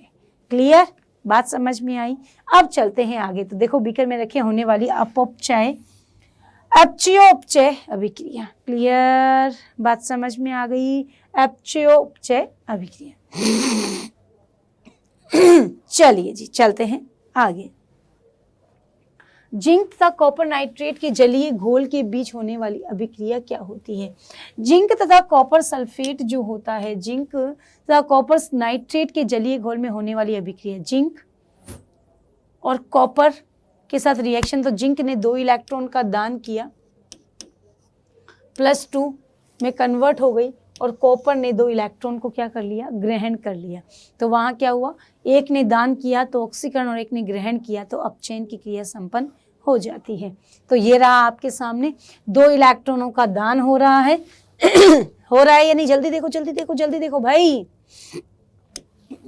यहाँ पर 2 इलेक्ट्रॉन का निष्कासन हो रहा है, वहीं पर 2 इलेक्ट्रॉन प्राप्ति हो रही है। जब निष्कासन होता है तो क्या होता है, ऑक्सीकरण, और यहाँ क्या हो रहा है, अपचय। क्लियर, बात समझ में आई या नहीं? जल्दी से बताओ, फटाफट फटाफट सभी बच्चे जल्दी से बता देंगे यस मैम हमें क्लियर हो गया है। सभी को बात समझ में आ जानी चाहिए। क्लियर है, हाँ या ना? जल्दी से बताओ, फटाफट फटाफट फटाफट। Okay done. अब चलते हैं आगे। अब आता है अपने पास क्या, दूसरे प्रयोग में हम देखते हैं कि जब कॉपर धातु को एक पट्टी के जिंक सल्फेट के घोल में डुबोते हैं, कॉपर की पट्टी को जिंक सल्फेट में, है ना, कॉपर धातु की छड़ को जिंक सल्फेट के सॉल्यूशन में डुबोया जाता, तो क्या होता है, कोई क्रिया दिखाई ही नहीं देती है भाई साहब। यानी ये इतना होशियार है, इतना होशियार है कि कोई क्रिया ही नहीं दिखाई दे रही है, ना ही कॉपर आयन का परीक्षण सफल होता है। तो यार सही बात है। अब एक क्लास में बहुत सारे बच्चे हैं, बहुत सारे बच्चे बैठे हैं, उसमें से क्लास मॉनिटर है, कुछ बच्चे बहुत होशियार हैं, कुछ बेचारे हमारे जैसे दुबले पतले लोग बैठे। अब दुबले पतले लोगों की जगह तो होशियार व्यक्ति उसको झट से उठा कर देगा, मैं बैठूंगा तुम्हारी जगह, बैठ जाता है। पर बेचारा दुबला पतला व्यक्ति अगर उस मॉनिटर को कहे खड़ा हो तेरी जगह मैं बैठूंगा, पॉसिबल है? बैठ गया तो बैठ गया, कोई बात नहीं, जान दो, बात हुई आई गई। यही होता है ना। बेचारे बेचारे कुछ बच्चे ऐसे होते हैं जो भिड़ते ही नहीं किसी से, कोई बात का क्या विरोध ही नहीं करते हैं, इतने इनोसेंट होते हैं ना। वही बच्चे जाकर के कहते हैं बैक सीट पर बैठने वाले बच्चे डॉक्टर्स इंजीनियर बन जाते हैं। हम तो कहते हैं यार ये तो पीछे बैठता था दुबके से, आज इसकी फोटो पेपर में आई है तब लोग जानते हैं। ऐसा मेरा अनुभव है बच्चों। एक मैं बहुत साल हो गए मतलब कि जब मैं 10th क्लास में बच्चों को पढ़ाया करती थी, अब तो मुझे 12 साल तो इन 12वीं और नीट और जेई वालों के बीच ही हो गया। तो वहाँ पर 11वीं 12वीं में, तो वहाँ पर हमने एक बच्ची थी हमारी, तो किरण मेघवाल नाम से। तो वो बच्ची को बेटा हम पूरे साल क्लास में गए हैं ना, कभी भी उस बच्ची को मैंने बोलते हुए नहीं देखा, पीछे बैठती थी कोने में आराम से। वही हमारा 10th का रिजल्ट आया और उस बच्ची के आए 98%। माय गॉड, ये कौन किरण मेघवाल हो गई भाई, हमने पूरे साल पढ़ाया है, कैसे मालूम नहीं चला, है ना। अब आप में से कई बच्चे ये भी कह सकते हैं मैडम ये तो आपकी गलती है, आपने ध्यान नहीं दिया। ऐसा हो सकता है, कभी कोई बच्चा टीचर की नज़र से चूक सकता है, बट वो कभी किसी बात को लेकर विरोध ही नहीं करे हैं, वो कभी अगेंस्ट हुए नहीं किस चीज़ के। मैडम ने जो पढ़ा दिया वो बात सही है, गुरु ने जो शब्द लिख दिए वो सही होंगे, कभी कोई विरोध ही नहीं करे। तो वही बच्चे और वही बच्ची आज डॉक्टर है ना। तो वही मैं कह रही हूँ, आप बच्चों को भी मैं यही कह रही हूँ, ऐसी अपने अंदर ऐसे गट्स, ऐसा अनुशासन जीवन में उतारो कि आपको लोग आपकी कामयाब होने के बाद पहचाने कि अच्छा ये तो ये वो है ना। फिर हर कोई भाई बंधु बन जाता है। तो थोड़ा सा विचार करो इन बातों पर भी कि यहाँ हम लोग कहाँ पर एग्जिस्ट कर सकते हैं, राइट। चलिए तो शुरू करते हैं। इस विलयन में H2S गैस को प्रवाहित करने पर हमें क्यूप्रिक सल्फाइड CuS का काला रंग अवक्षेप मिलता है। यह परीक्षण बहुत ही संवेदनशील होता है, आपके सामने है। यहाँ पर आपने क्या रखा था, सिल्वर नाइट्रेट क्लियर सॉल्यूशन है, कॉपर की छड़ डाल दी, कॉपर की छड़ डाली हुई है और यहाँ पर नीला रंग विकसित हो रहा है धीरे धीरे और यहाँ पर नीला रंग पूरा आ गया है। अब यहाँ पर किसका है बेटा, सिल्वर नाइट्रेट का है। सॉल्यूशन किसका है राजा, AgNO3 का। ये है सबसे कम क्रियाशील, यानी कि सक्रियता श्रेणी की बात करूं तो सिल्वर नीचे की तरफ बैठता है ना, सबसे नीचे स्थित है, तो वो सबसे कम क्रियाशील है। कॉपर उससे ऊपर है तो वो अधिक क्रियाशील है। तो कॉपर ने सिल्वर को क्या कर दिया, प्रतिस्थापित कर दिया। तो ऐसे प्रतिस्थापन जब होता है तो उसे हम क्या कहते हैं उसे हम कहते हैं ये अधिक क्रियाशील धातु ने कम क्रियाशील धातु का विस्थापन कर दिया है। तो कॉपर सल्फेट का विलयन, तुरंत कॉपर का रंग दिखाई देने लग गया, है ना। ऐसे थोड़ी बेचारे कॉपर को कभी मौका ही नहीं मिलेगा, है ना। हमारा भी क्या आएगा, तुम्हारा वक्त आया है, हमारा दौर आएगा। तो वही बात है, इसका भी समय आ गया। चलें, बात समझ में आ गई होगी सभी को। फटाफट हम सब भेज दो कि यस मैम हमें समझ में आ गई। और जो मैंने अभी बात बताई वो रियल है, कहानी नहीं कि मैम ने कहानी सुना दी। वो जो चीज़ें हमने अनुभव की है, हमारा अनुभव जो है वो तुम्हारे काम आएगा। तो इन चीज़ों को ध्यान रखो। चलें, अब आधा कॉपर धातु सिल्वर नाइट्रेट के जलीय विलयन में होने वाली अभिक्रियाओं को देखते हैं। तो ये रहा भाई आपके सामने कॉपर Ag और CuAg, ठीक है। इलेक्ट्रॉन की प्राप्ति, तो ये हो गया अपचयन और ये हो गया आपका ऑक्सीकरण। क्लियर है, कोई दिक्कत नहीं है। चलिए जी, इस अभिक्रिया में आयन बनने के कारण घोल का रंग नीला हो जाता है। इस अभिक्रिया में कॉपर का Cu+2 में ऑक्सीकरण हो जाता है, तो Ag+ का Ag सिल्वर में अपचयन हो जाता है। किसी का ऑक्सीकरण, किसी का अपचयन, और ये रेडॉक्स अभिक्रिया संपन्न हो जाती है। बताओ बात समझ आई है नहीं, सबको ये बात क्लियर हुई है नहीं। बस इसमें सबसे ज्यादा तो इम्पोर्टेंट क्या है, सबसे ज्यादा इम्पोर्टेंट कौन सी बात है, कौन सी बात है जो आपको पता होनी चाहिए, इतनी पता होनी चाहिए कि कौन सी अधिक क्रियाशील धातु है और कौन सी कम क्रियाशील धातु है। तो इसके लिए मैम हम क्या करें, इसके लिए आपको सक्रियता श्रेणी को प्लीज प्लीज प्लीज बच्चों अच्छे से पढ़ो, ताकि ज्यादा नहीं पढ़ो, बहुत कम चीज़ों को पढ़ो, पर पढ़ो ज़रूर। जैसे कि Fe को ध्यान में रखो, जिंक को ध्यान में रखो, कॉपर को ध्यान में रखो, Ag को ध्यान में रखो, Au को ध्यान में रखो। ऐसे कुछ तत्व हैं जिनको आपको पता होना चाहिए कौन कौन अधिक क्रियाशील होता है। ठीक है, चलें, बात समझ में आ गई। ओके ओके ओके, तो चलिए शुरू करते हैं आगे।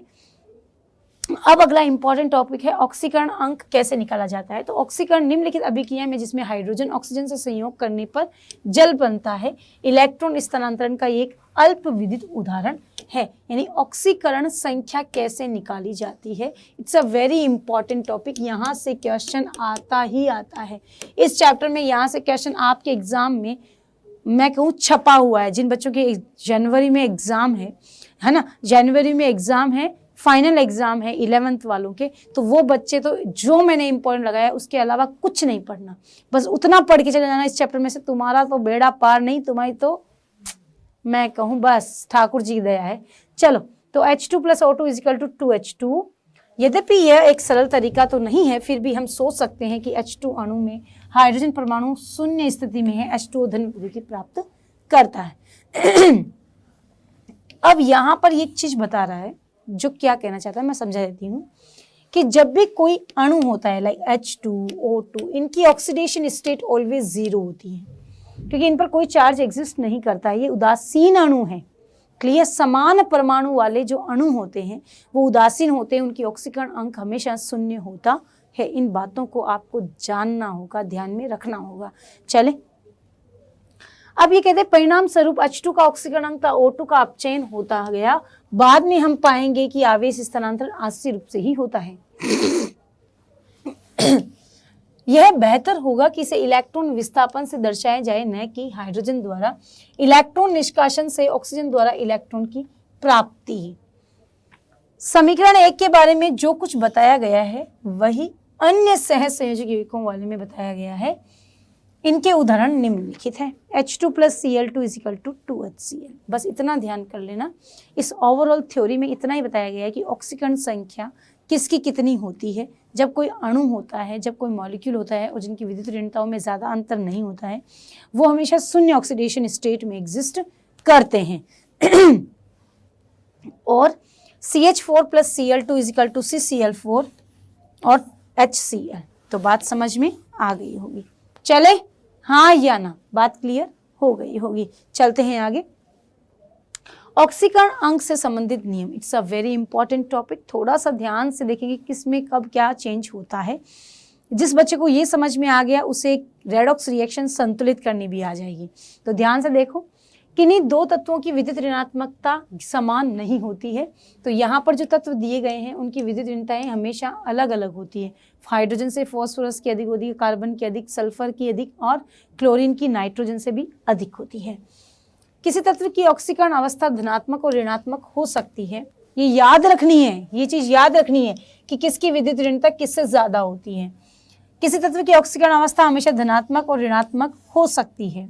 ऑक्सीकरण अवस्था शून्य किसकी होती है या पूर्णांक किसकी होती है? ऑक्सीडेशन स्टेट 0, -1/2 -1, यानी कि शून्य भी हो सकती है, ऋणात्मक भी हो सकती है, भिन्नात्मक भी हो सकती है। कहीं पर भी नहीं होता कि हमेशा धनात्मक ही होगी। मैंने कहा था 99% तो या मैक्सिमम टाइम तो धनात्मक ही होती है, उसके अलावा भी एक्सेप्शंस आपको मिल जाते हैं। सो बी केयरफुल, आपको ये चीजें भी ध्यान होनी चाहिए। ठीक है, आइए जी अब चलते हैं। अब हम ऑक्सीकरण संख्या की गणना के लिए निम्नलिखित नियमों को जानने की कोशिश करेंगे कि कौन कौन से नियम यहाँ पर एग्जिस्ट करते हैं। सहसंयोजक बंध की स्थिति में समपरमाणविक अणुओं के लिए, समपरमाणविक अणु जब होते हैं तो हमेशा ऑक्सीडेशन स्टेट क्या होती है? 0 होती है। ऑक्सीकरण अंक हमेशा हमेशा हमेशा शून्य होता है जब समपरमाणविक अणु होते हैं। मैं बता चुकी हूँ, इनको अच्छे से नोट भी कर लेना। विषम परमाणविक अणुओं के लिए क्या होता है? विषम परमाणविक अणु के लिए हमेशा एक प्लस तो दूसरा माइनस होगा, हाँ या ना? एक में +1 -1 +2 -2 +3 -3। अब आप सोच रहे हो मैम हम आपको कैसे मालूम कि यहाँ 2 होगा, यहाँ 1 होगा, यहाँ 3 होगा? ऑफ कोर्स मुझे नहीं पता, ठीक वैसे जैसे आपको भी नहीं पता। बस मैं इतना बता रही हूँ कि अगर विद्युत ऋणताओं में अंतर है, सिंगल बॉन्ड है, समान विखंडन है, तो अगर +1 इधर 1 इधर तो +1 -1 ही तो होगा। अगर इसने 1 लिया तो ये 1 ही तो दे रहा है, तो +1 + -1 एक ही होगा। अगर ये 2 इलेक्ट्रॉन दे रहा है तो इसके ऊपर +2 इससे मान। अगर ये 3 इलेक्ट्रॉन का दान कर रहा है तो यहाँ +3 और एक तरफ -3। भाई देने वाला जितना देगा उतना ही तो हम लेंगे, हाँ या ना? अगर 3 दे रहा है तो 3 प्लस में और माइनस में भी आएगा। क्लियर? बात समझ में आ गई होगी। चलो जी, अगला है मुक्त आयन में तत्व की ऑक्सीकरण अवस्था शून्य होती है। मुक्त अवस्था आपको सामने दिखाई दे रही है कि मुक्त अवस्था में सोडियम, कॉपर, I2Cl2O2 यानी समपरमाणविक अणुओं की oxidation state always always always क्या होती है? शून्य होती है। समपरमाणु अणुओं में उपस्थित परमाणुओं की ऑक्सीकरण अवस्था शून्य होती है। H2O2 N2P4S8 = 0। किसी तत्व के किसी भी समरूप की ऑक्सीकरण अवस्था शून्य होती है। जैसे कि अपर रूप जितने भी होते हैं किसी भी परमाणु के, किसी भी तत्व के तो वो हमेशा उनकी ऑक्सीडेशन स्टेट भी शून्य ही होगी। जैसे कार्बन के हीरा, ग्रेफाइट, फुलरिन, इनकी ऑक्सीडेशन स्टेट ऑलवेज क्या होती है बेटा? शून्य होती है। ये क्वेश्चंस एग्जाम में आते हैं, सो अच्छे से पढ़ लेना, ठीक बात है, कोई दिक्कत तो नहीं है। किसी को भी पूछा नहीं, बहुत टाइम हो गया। अगर बात समझ में आ रही तो थम्स अप भेज दो जल्दी से, है ना। बातें मत करो यार, तुम बातें बहुत करते हो नालायक, पढ़ लो, तुम्हारे जीवन का सार यही है, पढ़ लो। आ जाओ आ जाओ आ जाओ। मिश्र धातु में उपस्थित सभी घटकों की ऑक्सीकरण अवस्था शून्य होती है। मिश्र धातुएं जितनी भी होती है, यानी 2 या 2 से अधिक धातु जब आपस में मिलती है तो मिश्र धातुएं कहलाती है ना। जटिल यौगिक CO, NO, NH3, H2 ऑक्सीकरण अवस्था शून्य होती है। फ्लोरीन के सभी यौगिकों में फ्लोरीन की ऑक्सीकरण अवस्था -1 होती है और ऑक्सीकरण अवस्था +1 +2 होती है। जरा ध्यान से देखो, बाएं से दाएं जाते हैं तो विद्युत ऋणता बढ़ती है, विद्युत ऋणता बढ़ती है तो ऑक्सीडेशन स्टेट माइनस की ओर जाती है ना। जैसे फ्लोरीन है, हेलोजन तत्व है, उनकी -1 होती है। वहीं पर यदि आप S ब्लॉक की बात करें तो वहां पर क्या होता है? इलेक्ट्रॉन दान देने की प्रवृत्ति होती है, यानी ये धातुएं होती है, इसलिए इनकी ऑक्सीडेशन स्टेट +1 +2 में एग्जिस्ट करती हैं। आवर्त सारणी में पहले 2 वर्गों के परमाणुओं के लिए उनकी वर्ग संख्या ही उनकी उच्चतम ऑक्सीकरण संख्या होती है। बिल्कुल। S ब्लॉक की बात करो तो S ब्लॉक में क्या होगा? +1। दूसरे S ब्लॉक का दूसरा वर्ग होता है इसमें +2, यानी 1 इलेक्ट्रॉन दान, फिर 2 इलेक्ट्रॉन दान, फिर तीसरे में 3, तो चौथे में 4 इलेक्ट्रॉन का दान। इस प्रकार वर्गों में डिफाइन किया गया है। हाइड्रोजन की ऑक्सीकरण अवस्था सामान्यतः +1 या -1 ही होती है। हाइड्राइड के रूप में भी होता है हाइड्रोजन, और हाइड्रोजन के रूप में भी होता है, तो +1 और -1 दोनों एग्जिस्ट करती हैं।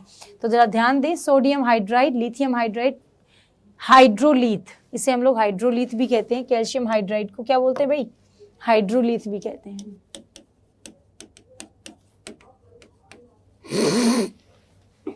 या +-1 में एग्जिस्ट कर रहा है हाइड्रोजन।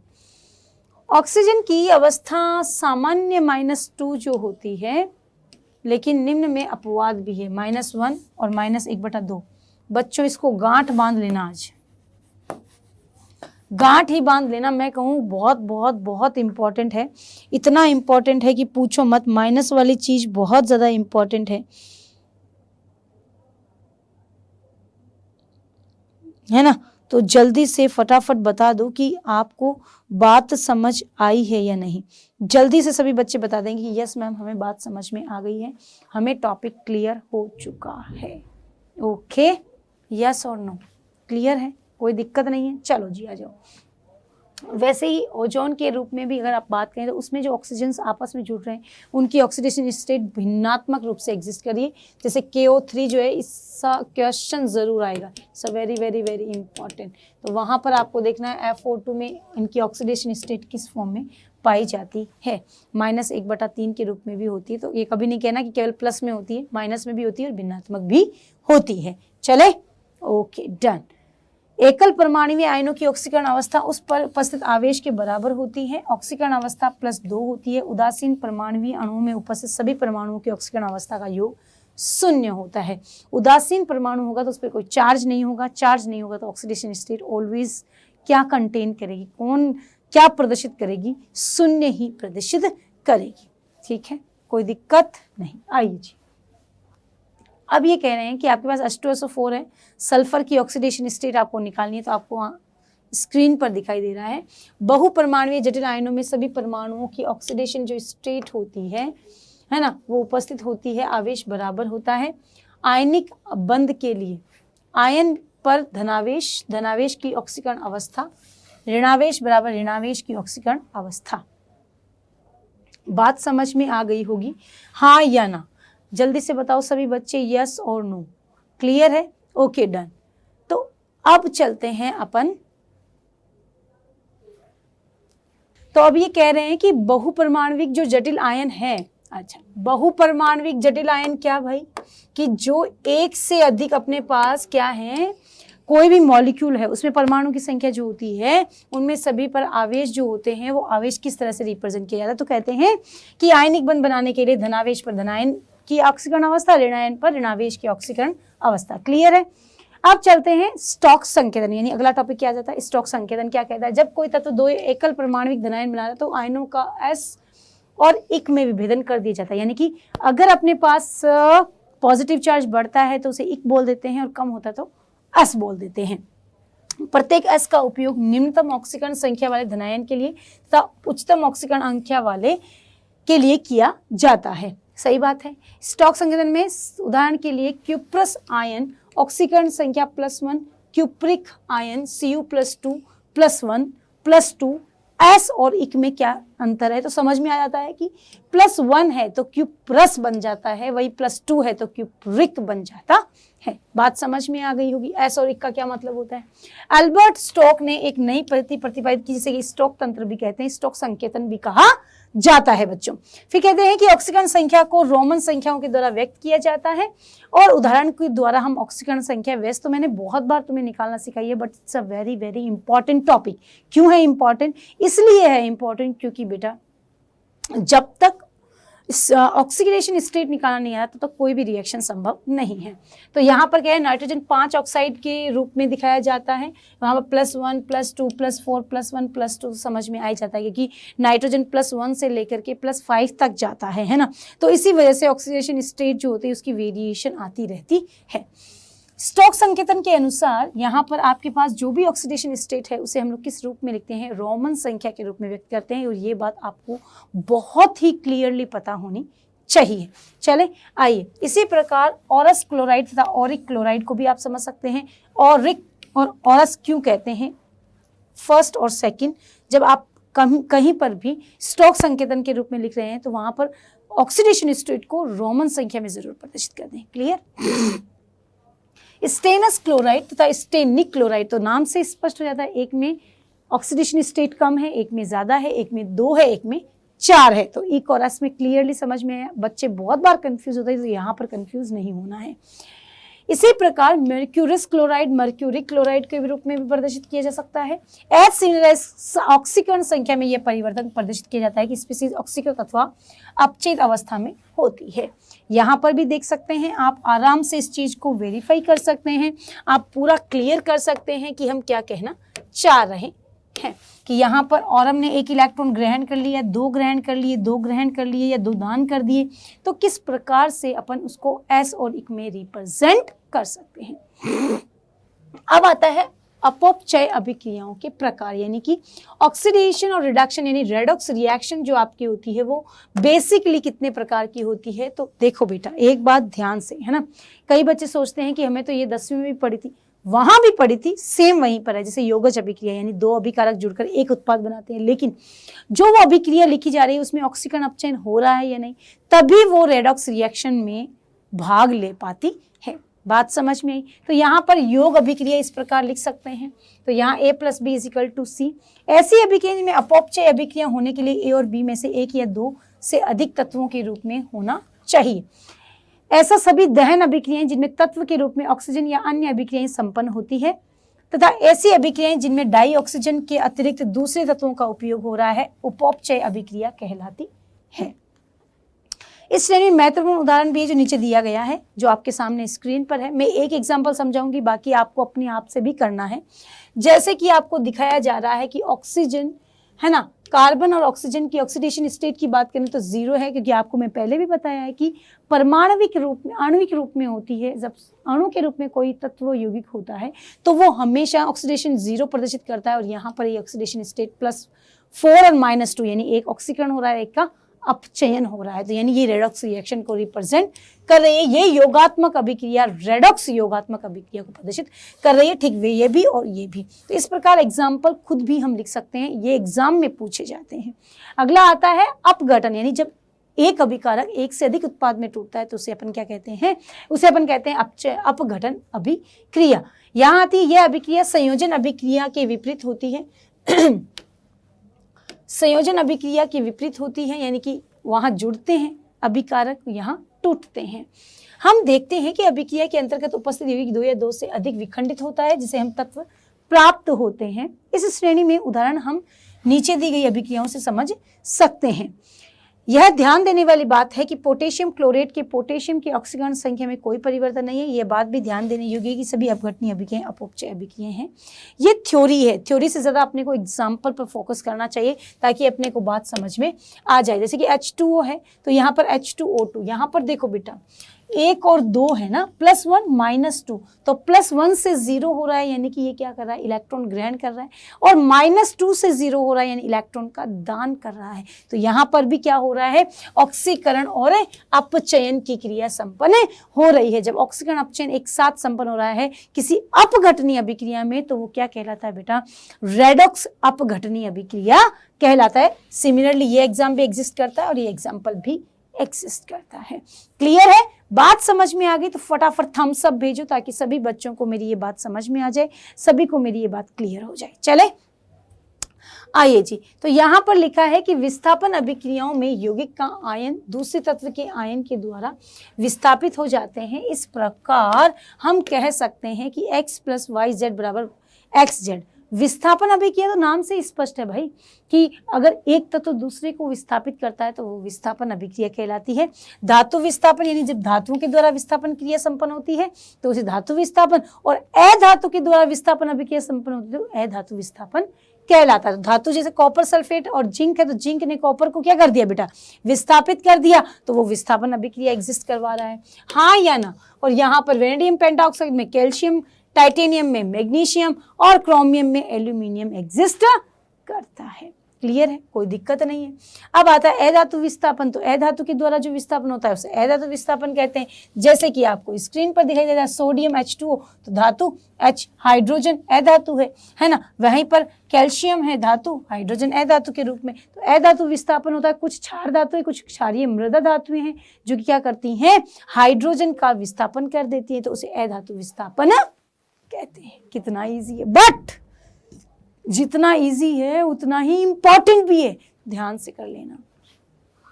तो यहाँ पे साफ दिखाई दे रहा है Mg है और Fe है, तो इस तरह से ये रिएक्शन जब ऑक्सीडेशन स्टेट के रूप में आप वेरिफिकेशन कर देते हो, उसको डिस्क्राइब कर देते हो, तो वो रेडॉक्स रिएक्शन हो जाती है ऑक्सीकरण अपचयन के आधार पर। शीतल जल से क्रिया नहीं करती है कुछ अम्ल, यानी कि ये क्या कहना चाहता है, थ्योरी आप खुद से देख लेना, बट मैं ये बता रही हूँ कि अगर कोई धातु जो होती है वो ठंडे जल के साथ क्रिया करती है तो वो अधिक क्रियाशील है, और गर्म जल के साथ कर रही है इसका मतलब वो थोड़ा सा कम क्रियाशील है। क्लियर है, चलिए तो अब आती है असमानुपातन अभिक्रिया। It's a very very very very very important reaction. असमानुपातन अभिक्रियाएं क्या होती है, असमानुपातन अभिक्रियाएं वे अभिक्रियाएं होती हैं जिनके अंदर हम क्या देखते हैं, जिनके अंदर हम ये देखते हैं कि अपने पास कोई भी अभिक्रिया हो, कोई भी रिएक्शन हो, उन रिएक्शन में हम देखते हैं कि असमानुपातन अभिक्रिया में एक ही अभिक्रिया में एक धातु का ही, एक ही तत्व का ऑक्सीकरण भी होता है और अपचयन, जैसे हाइड्रोजन है उसका ऑक्सीकरण भी हो रहा है और अपचयन भी। क्लियर, तो यहां पर देखो असमानुपातन अभिक्रिया विशेष प्रकार की होती है। नाम से ही समझ सकते हैं कि अभिक्रिया में तत्व एक से अधिक ऑक्सीकरण अवस्था में पाए जाते हैं, इसलिए असमानुपातन अभिक्रिया कहते हैं। तत्व में एक ऑक्सीकरण अवस्था एक साथ ऑक्सीकृत और अपचयन, यानी एक तत्व ऑक्सीकृत भी हो रहा है और अपचयित भी। असमानुपातन अभिक्रिया में सक्रिय पदार्थ का एक तत्व कम से कम 3 ऑक्सीकरण अवस्थाएं प्रदर्शित करता है। क्रियाशील पदार्थ में यह तत्व माध्यमिक ऑक्सीकरण अवस्था में होता है। रासायनिक परिवर्तन में उस तत्व की या उच्चतर तथा निम्नतर ऑक्सीकरण अवस्थाएं प्रदर्शित होती हैं। सल्फर, क्लोरीन और क्षारीय माध्यम में असमानुपातन अभिक्रिया निम्न तरीके से प्रदर्शित की जा सकती है, जैसा कि आपको स्क्रीन पर दिखाई दे रहा है। It's a very important, exam में ये एग्जाम्पल जरूर पूछते हैं, तो बच्चों अच्छे से इसको नोट कर लेना कि जिंक और HCl की यदि मैं बात करूं तो यहाँ पर जिंक धातु और हाइड्रोजन है ना, यहाँ पर हाइड्रोजन है, यहाँ पर क्लोरीन है, यहाँ पर भी क्लोरीन है, ठीक बात है, और यहाँ पर जिंक है, अब यहाँ हाइड्रोजन है। एक धातु क्या क्या प्रदर्शित कर रहा है, 0 +2 0 +1 -1 है ना। तो एक धातु कितनी जगह आपको क्या कर सकता है, ये प्रदर्शित कर सकता है कि वो एक साथ 3 ऑक्सीडेशन स्टेट दिखा रहा है, जिसमें वो ऑक्सीकरण भी कर रहा है और अपचयन भी कर रहा है। जैसे कि जिंक की बात करूं, हाइड्रोजन की बात करूं, तो वो एक साथ 3 ऑक्सीडेशन स्टेट प्रदर्शित कर रहा है। अब आता है अपन इसके अंदर एक H2 में एग्जाम्पल देती हूँ ताकि आपको एकदम क्लियर हो जाए। H2O2 = H2O + O2 बेटा, ठीक है। अब यहाँ पर हाइड्रोजन ऑक्सीजन जो है -+1 -1, यहाँ पर आता है -2 और यहाँ आता है यहां पर आता है क्या भाई, H2O,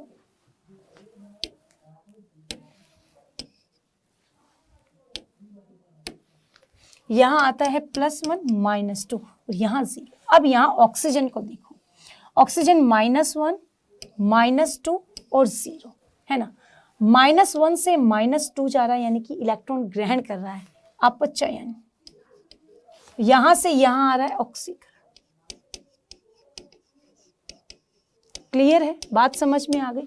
तो एक साथ ऑक्सीजन 3 ऑक्सीडेशन स्टेट प्रदर्शित कर रहा है, तो इसलिए ये क्या है, एक असमानुपातन अभिक्रिया जिसमें एक तत्व 3 ऑक्सीडेशन स्टेट प्रदर्शित करता है। क्लियर है, बात समझ में आ गई। तो चलते हैं आगे। अब आता है उपौपचय अभिक्रियाओं को संतुलित करने की विधि। सबसे पहले है उपौपचय अभिक्रियाओं को संतुलित करने के लिए 2 विधियों का प्रयोग होता है। इसमें से एक विधि अपचायक और ऑक्सीकरण संख्या में परिवर्तन का आधार है। दूसरी विधि में उपौपचय अभिक्रिया 2 भागों में विभक्त किया जाता है। एक दूसरे की दोनों ही विधियों में प्रचलित है, यानी कि 2 अभिक्रियाएं आपको मिलेगी, एक तो अर्ध अभिक्रिया, एक ऑक्सीकरण अंक विधि। तो सबसे पहला है ऑक्सीकरण अंक विधि। इस विधि में आपको क्या करना होता है, इस विधि में आपको सबसे पहले तत्व लेने होते हैं, एक रिएक्शन होती है, उनमें जो तत्व होते हैं उनकी ऑक्सीकरण संख्या निकालनी होती है। जब ऑक्सीकरण की संख्या निकल जाती है तो उसके बाद अपन क्या करते हैं कि उसको हम लोग संतुलित करते हैं। सभी तत्व को सूत्र में प्रदर्शित करो, प्रदर्शित किया। उसके बाद में परमाणुओं को अलग अलग रूप में व्यक्त करके उनके अणु और आयन जो समान नहीं है उन्हें संख्या में व्यक्त करके उनमें जो अलग अलग ऑक्सीडेशन स्टेट दी गई है उन्हें आपस में बराबर करना भी जरूरी है। यानी ऑक्सीडेशन जो स्टेट उनकी प्रदर्शित हो रही है वो ऑक्सीडेशन स्टेट क्या समान है, कितनी कम कितनी ज्यादा, पर बराबर करनी है। तो इसके लिए उनको अपन संतुलित करने का प्रयास करते हैं। कैसे करते हैं वो अपन यहाँ पर देखेंगे। अगला पद है कि यहाँ पर जलीय माध्यम में हो रही है अभिक्रिया, किस माध्यम में हो रही है, अम्लीय क्षारीय माध्यम में। जिस माध्यम में होगी, अगर अम्लीय माध्यम में तो हाइड्रोजन, क्षारीय तो OH आयन को जोड़ दिया जाता है। तो ये सब बातें यहाँ पर लिखी हुई है थ्योरी में, जो मैंने आपको बोलकर समझा दी है। लास्ट पद में आपको संतुलित करने के लिए ऑक्सीजन को संतुलित करना है तो H2O जोड़ो, हाइड्रोजन को संतुलित करना है तो हाइड्रोजन को ही जोड़ना होता है। क्लियर, तो ये सब आप यहाँ पर थ्योरी में लिखा हुआ है, ये आप अच्छे से समझ सकते हैं। तो अब चलते हैं अपन आगे। तो अपन सबसे पहले देखते हैं ऑक्सीकरण विधि। तो ऑक्सीकरण अंक विधि में सबसे पहले एक रिएक्शन में लिख रही हूँ, आप थोड़ा सा ध्यान से देख लेना, ठीक है। ऑक्सीकरण अंक विधि क्या होती है भाई, Cr2O7 -2, क्लियर।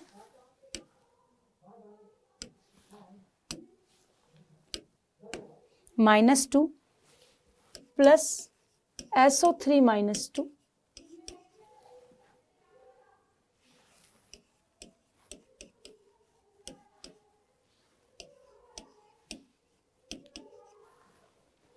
चले, बात समझ में।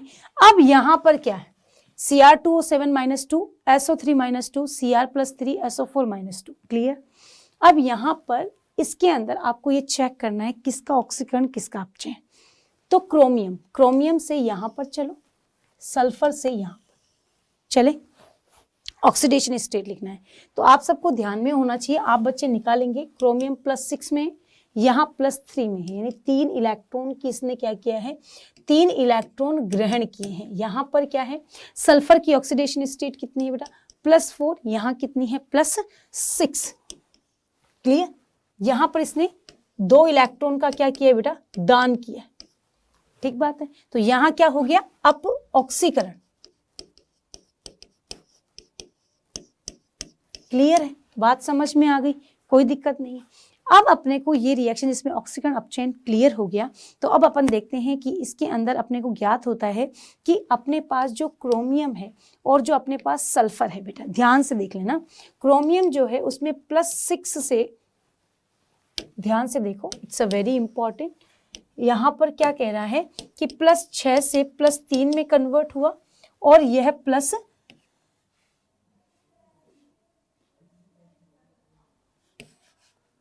से +6 में हुआ है ना। तो यहाँ पर तो हो रही है कमी, यहाँ हो रही है वृद्धि।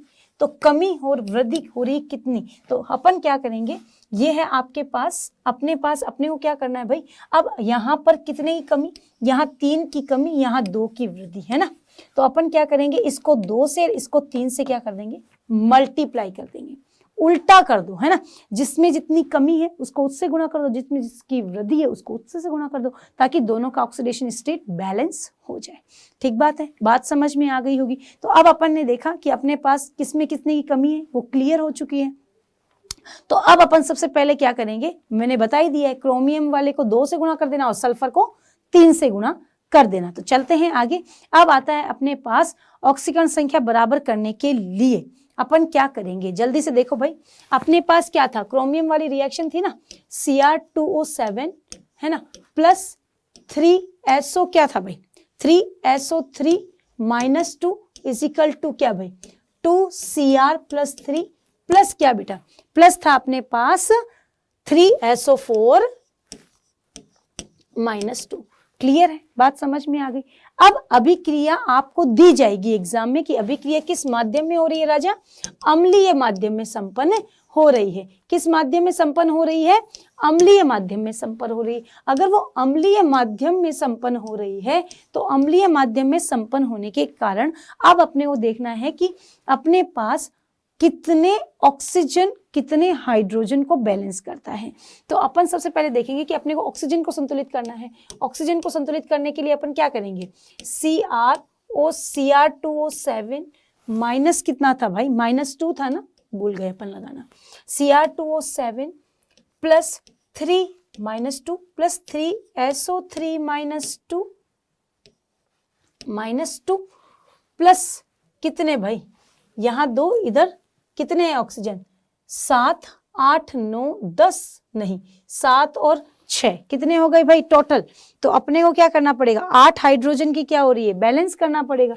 तो अपने को क्या करना है, 8 हाइड्रोजन लगा दो यहाँ, 8H plus is equal to 2Cr plus 3 plus 3SO4 -2। Done है, कोई दिक्कत ही नहीं है। H प्लस आ गया, 8H प्लस। अब हाइड्रोजन को संतुलित करो, पहले ऑक्सीजन को किया, अब H2O लगाना था ना भाई, 8H2O कितना है, 4 3 12 ऑक्सीजन है, और यहाँ कितने 7 और 6 13, तो एक ही तो हुआ। H2O कितने लगाने हैं आपके पास, जल्दी से बताओ फटाफट फटाफट, है ना। ऑक्सीजन को संतुलित किया कि नहीं किया, 4H2O, हाँ 4 हाइड्रोजन, 4 क्या लगाना है भाई, 4H2O इधर लगाने हैं, 4H2O तो यहाँ लगा दी 8 हाइड्रोजन। ठीक बात है, हाइड्रोजन भी संतुलित हो गया, है ना। अब ऑक्सीजन और हाइड्रोजन साथ में ही संतुलित हो गए। अब ऑक्सीजन हाइड्रोजन संतुलित होने के बाद हमें क्या करना है, अब हमें क्या करना है, ऑक्सीजन हाइड्रोजन संतुलित होने के बाद में आपको रिएक्शन चेक करनी है कि ये रिएक्शन क्या है भाई, संतुलित है या नहीं। तो आप चेक करेंगे ये रिएक्शन प्रॉपरली क्या है, बैलेंस्ड है। सही बात है, हाँ या ना, जल्दी से बताओ फटाफट फटाफट फटाफट, यस और नो। क्लियर है, तो अभिक्रिया पूरी तरह से क्या हो गई है, संतुलित हो गई है। अब चलते हैं अपनी अगली अभिक्रिया में, जिसमें अपने को देखना है अर्ध अभिक्रिया। अर्ध अभिक्रिया क्या होती है भाई, इस अभिक्रिया में अपने को दोनों को अलग अलग संतुलित करना होगा, और दोनों को अलग संतुलित करने के बाद में Cr2O7 -2 ऑक्सीजन अभिक्रिया को संपन्न करना होगा। फिर क्रोमियम आयन का अपचयन कहाँ हो रहा है उनको देखना है। तो सबसे पहले अपन देखते हैं कि निम्नलिखित कदम उठाते हैं। चलिए शुरू करते हैं। अपने पास एक रिएक्शन है बेटा Fe प्लस 2 प्लस Cr2O7 -2, हाँ या ना, is equal to Fe plus 3 plus क्या है बेटा, Cr प्लस 3। क्लियर, आओ जी आओ, सबसे पहले अर्ध अभिक्रिया करते हैं, यानी अर्ध अभिक्रिया।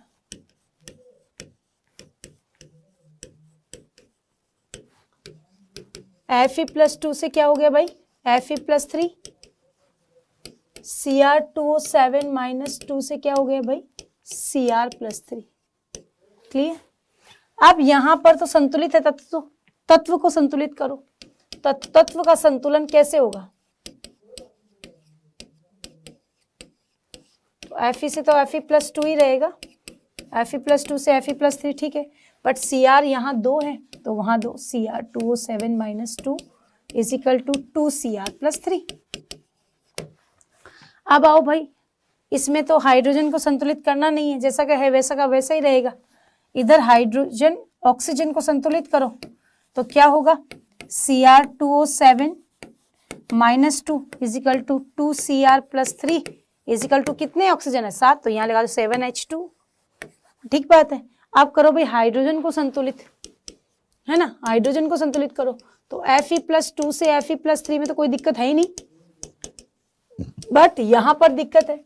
Cr2O7 -2 प्लस वहां क्या था 7H2O, तो यहाँ 14 hydrogen is equal to 2Cr+3 plus 7H2। Clear है, कोई दिक्कत है ही नहीं, बात समझ में आ गई है सभी को। अब आओ भाई, अब चलते हैं आगे, इलेक्ट्रॉन को संतुलित करते हैं, इलेक्ट्रॉनों का संतुलन।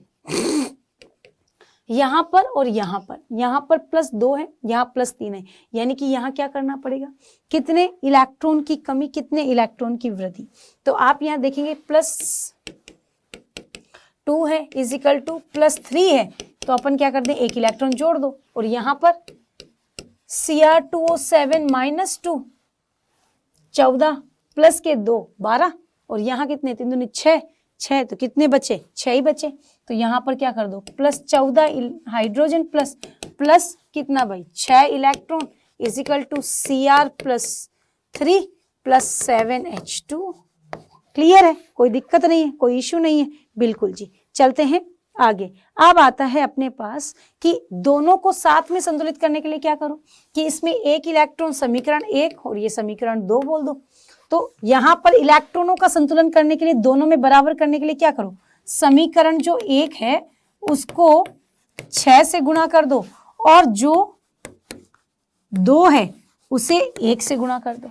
कर दिया तो क्या होगा भाई 6Fe+2 is equal to 6Fe+3 plus 6 electron, और यहाँ आ जाएगा Cr2O7, ये तो है वैसा का वैसा ही रह जाएगा, +14H plus 6 electron is equal to 2Cr+3 plus 7H2। Done है। अब इन दोनों को जोड़ दो तो अपने पास क्या आएगा, Cr2O7 -2 प्लस 6Fe+2 है ना, हाँ या ना, प्लस 6 इलेक्ट्रॉन इजिकल टू क्या होगा 2Cr+3 प्लस 6Fe+3 प्लस क्या भाई प्लस यहाँ 14 हाइड्रोजन भी तो थे H प्लस है ना, प्लस 7H2O प्लस 6 इलेक्ट्रॉन, 6 से 6 इलेक्ट्रॉन गए, हाँ या ना, हाँ या ना, जल्दी बताओ जल्दी बताओ, है ना, 6 इलेक्ट्रॉन गए, बाकी समीकरण जो है वैसी की वैसी रह जाएगी। तो दोनों को मिलाकर के समीकरण का संतुलन क्या हो गया भाई, Cr2O7 -2 plus 6Fe+2 plus 14H plus is equal to 2Cr+3 plus 6Fe+3 plus 7H2। Done, कोई दिक्कत नहीं, समीकरण क्या हो चुकी है भाई, संतुलित हो चुकी है, सबको बात समझ में भी आ चुकी है। चलते हैं आगे। अब आता है अपने पास उपपचय अभिक्रिया तथा इलेक्ट्रोड प्रक्रम। सबसे इंपॉर्टेंट है कि अपने पास जो अभिक्रिया है वो रासायनिक सेल में कैसे वर्क करती है। तो यदि जिंक की छड़ को कॉपर सल्फेट के विलयन में डुबो दिया जाए तो यह अभिक्रिया संपन्न हो जाती है और कॉपर आयन का अपचयन धातु अपचयन के रूप में कर दिया जाता है। जैसे हम बार बार कह रहे हैं कि अधिक क्रियाशील धातु कम क्रियाशील धातु को अपचयित कर देती है, उसे विस्थापित कर देती है। ऊष्मा का उत्सर्जन होता है, विद्युत ऊर्जा में परिवर्तन हो जाता है, तो कॉपर सल्फेट के विलयन से धातु का पृथक्करण भी हो जाता है। कॉपर सल्फेट के घोल में, यानी ये क्या कह रहा है आपको, ये कह रहा है कि अगर आपके पास एक पात्र है उसमें कॉपर सल्फेट विलयन का अपने पास रखा हुआ है घोल, उसके अंदर अपन ने जिंक धातु की छड़ डाल दी और जिंक सल्फेट के विलयन में जिंक की धातु, कॉपर सल्फेट के विलयन में कॉपर की छड़ डाल के और अपन उसमें धारा का प्रवाह करते हैं, तो वो क्या हो जाता है, एक रेडॉक्स रिएक्शन उत्पन्न कर देता है। और उसके अंदर अपन देखते हैं कि एक अंतरा पृष्ठ पर एक रासायनिक संयोजन की अभिक्रिया ऑक्सीकरण अपचयन के रूप में संपन्न होती है। यह अपचयन ऑक्सीकरण अर्ध अभिक्रियाओं में उपस्थित स्पीसीज को दर्शाता है। ऑक्सीकरण तथा अपचयन अभिक्रियाओं में भाग लेने वाले पदार्थों को अपचयित करने से ये युग्म प्रदर्शित करते हैं। चले, अब आता है इस प्रयोग में दो रेडॉक्स युग्म Zn+2 Zn में Cu+2 Cu में बदल जाते हैं और अपचयित होने से इन्हें पहले लिखा जाता है। अब हम कॉपर सल्फेट के घोल में बीकर को जिंक सल्फेट के घोल में रखा जाता है और ये लवण सेतु के रूप में कार्य करते हैं। पोटेशियम क्लोराइड जेली के रूप में। यानी कि अगर अपन एक अपने पास 2 विलियन रखे हुए हों और उन दोनों विलियन को आपस में जोड़ना हो तो अपने को एक क्या करना होता है, लवण सेतु का कार्य करने के लिए एक पात्र यू आकार की नली लेनी होती है जिसके अंदर अगर अगर नामक या जेली जैसा पदार्थ डाला जाता है। अब एक डायग्राम से भी मैं आपको इसको समझाऊंगी ताकि आपको सबसे ज्यादा क्लियर हो जाए। फिर ये धारा का प्रवाह करने के लिए हम लोग क्या करते हैं, धारा का प्रवाह करने के लिए हम क्या करते हैं, हम इस रिएक्शन को बहुत ही अच्छे से क्लियर कर लेते हैं ताकि आपको बात समझ में आ जाए। तो यहाँ पर अपन देख सकते हैं कि धारा का प्रवाह कैसे होता है, किस तरह से अपन रिएक्शन करते हैं। तो आपके सामने एक डायग्राम रखा गया है प्रॉपर, जिसके अंदर आपको देखा गया है कि यहाँ पर ZnSO4 का सॉल्यूशन है बेटा, जिसमें जिंक की छड़ लिखी हुई है, और ये CuSO4 का घोल है बेटा, है ना, जिसमें कॉपर की छड़ रखी गई है, और ये है आपका लवण सेतु जिसमें अगर अगर नामक पदार्थ भरा गया है। ये क्या करता है बेटा, ये इलेक्ट्रॉन को संतुलित रखता है, दोनों विलयन में आयन की मात्रा को संतुलित करने का कार्य करता है, और दोनों जो बीकर हैं उन्हें साम्य अवस्था में ये जोड़े रखने का कार्य भी करता है। क्लियर। अब इसमें धारा का प्रवाह जो होता है वो यहाँ पर रासायनिक में एनोड पर माइनस, कैथोड पर प्लस होता है। यानी कि ये ऐसी रासायनिक सेल है जिसमें अपने को रिवर्स रिएक्शन भी देखा जा सकता है। यानी कि आपके वो सेल जो पुनः चार्ज, जैसे बैटरी, अपने मोबाइल का बैटरी है, वो एक रासायनिक सेल है, इसे पुनः चार्ज किया जा सकता है। तो इस प्रकार इसमें धारा का प्रवाह एक लवण सेतु के रूप में होता है, जिसमें हम कॉपर और जिंक के द्वारा से, जिनमें अपन कॉपर जिंक को क्या कर सकते हैं, धारा के प्रवाह को हम देख सकते हैं, और विभव का अंतर आ जाता है तो उसे इलेक्ट्रोड विभव कह देते हैं। यदि इलेक्ट्रोड विभव अभिक्रिया में भाग लेने वाले सभी स्पीसीज में इकाई सांद्रता को प्रदर्शित करता है तो उसे अपन मानक इलेक्ट्रोड के रूप में प्रदर्शित कर सकते हैं। मानक इलेक्ट्रोड विभव और इलेक्ट्रोड विभव क्या होता है बेटा, एक बीकर होता है, उसके अंदर सॉल्यूशन होता है, छड़ होती है। अगर उन दोनों के बीच में विभव देखते हैं तो वो इलेक्ट्रोड विभव, और वही विभव यदि 298 केल्विन ताप पर, 273 केल्विन ताप पर, 1 मोल सॉल्यूशन पर अगर धारा का प्रवाह 1 एम्पियर हो और फिर विभव उत्पन्न हो जाए तो उसे हम लोग क्या कह देते हैं, इलेक्ट्रोड विभव कह देते हैं। क्लियर है। तो ये एक रासायनिक श्रेणी है जिसे अपन आसानी से चेक कर सकते हैं, देख सकते हैं कि ये किस तरह से बताया जाता है। ठीक है। तो चलिए जी, आज के लिए इतना ही, बस यह क्लास थी आपकी इंटरेस्टिंग, और पूरा चैप्टर आपको मैंने यहाँ पर समझा दिया है। तो अच्छे से इस चैप्टर को कवर करना, अच्छे से इसको नोट करना ताकि आपको सारी बातें क्लियर हो जाए। और कोई भी डाउट हो, आपको लगे कि ये चीज़ समझ में आई, तो प्लीज़ कमेंट सेक्शन में लिख के जाओ, हम इसका भी समाधान कर देंगे। ओके, तो चलते हैं, मिलते हैं अगली क्लास में। तब तक खुश रहो, मस्त रहो, bye bye, take care and thank you so much, thank you.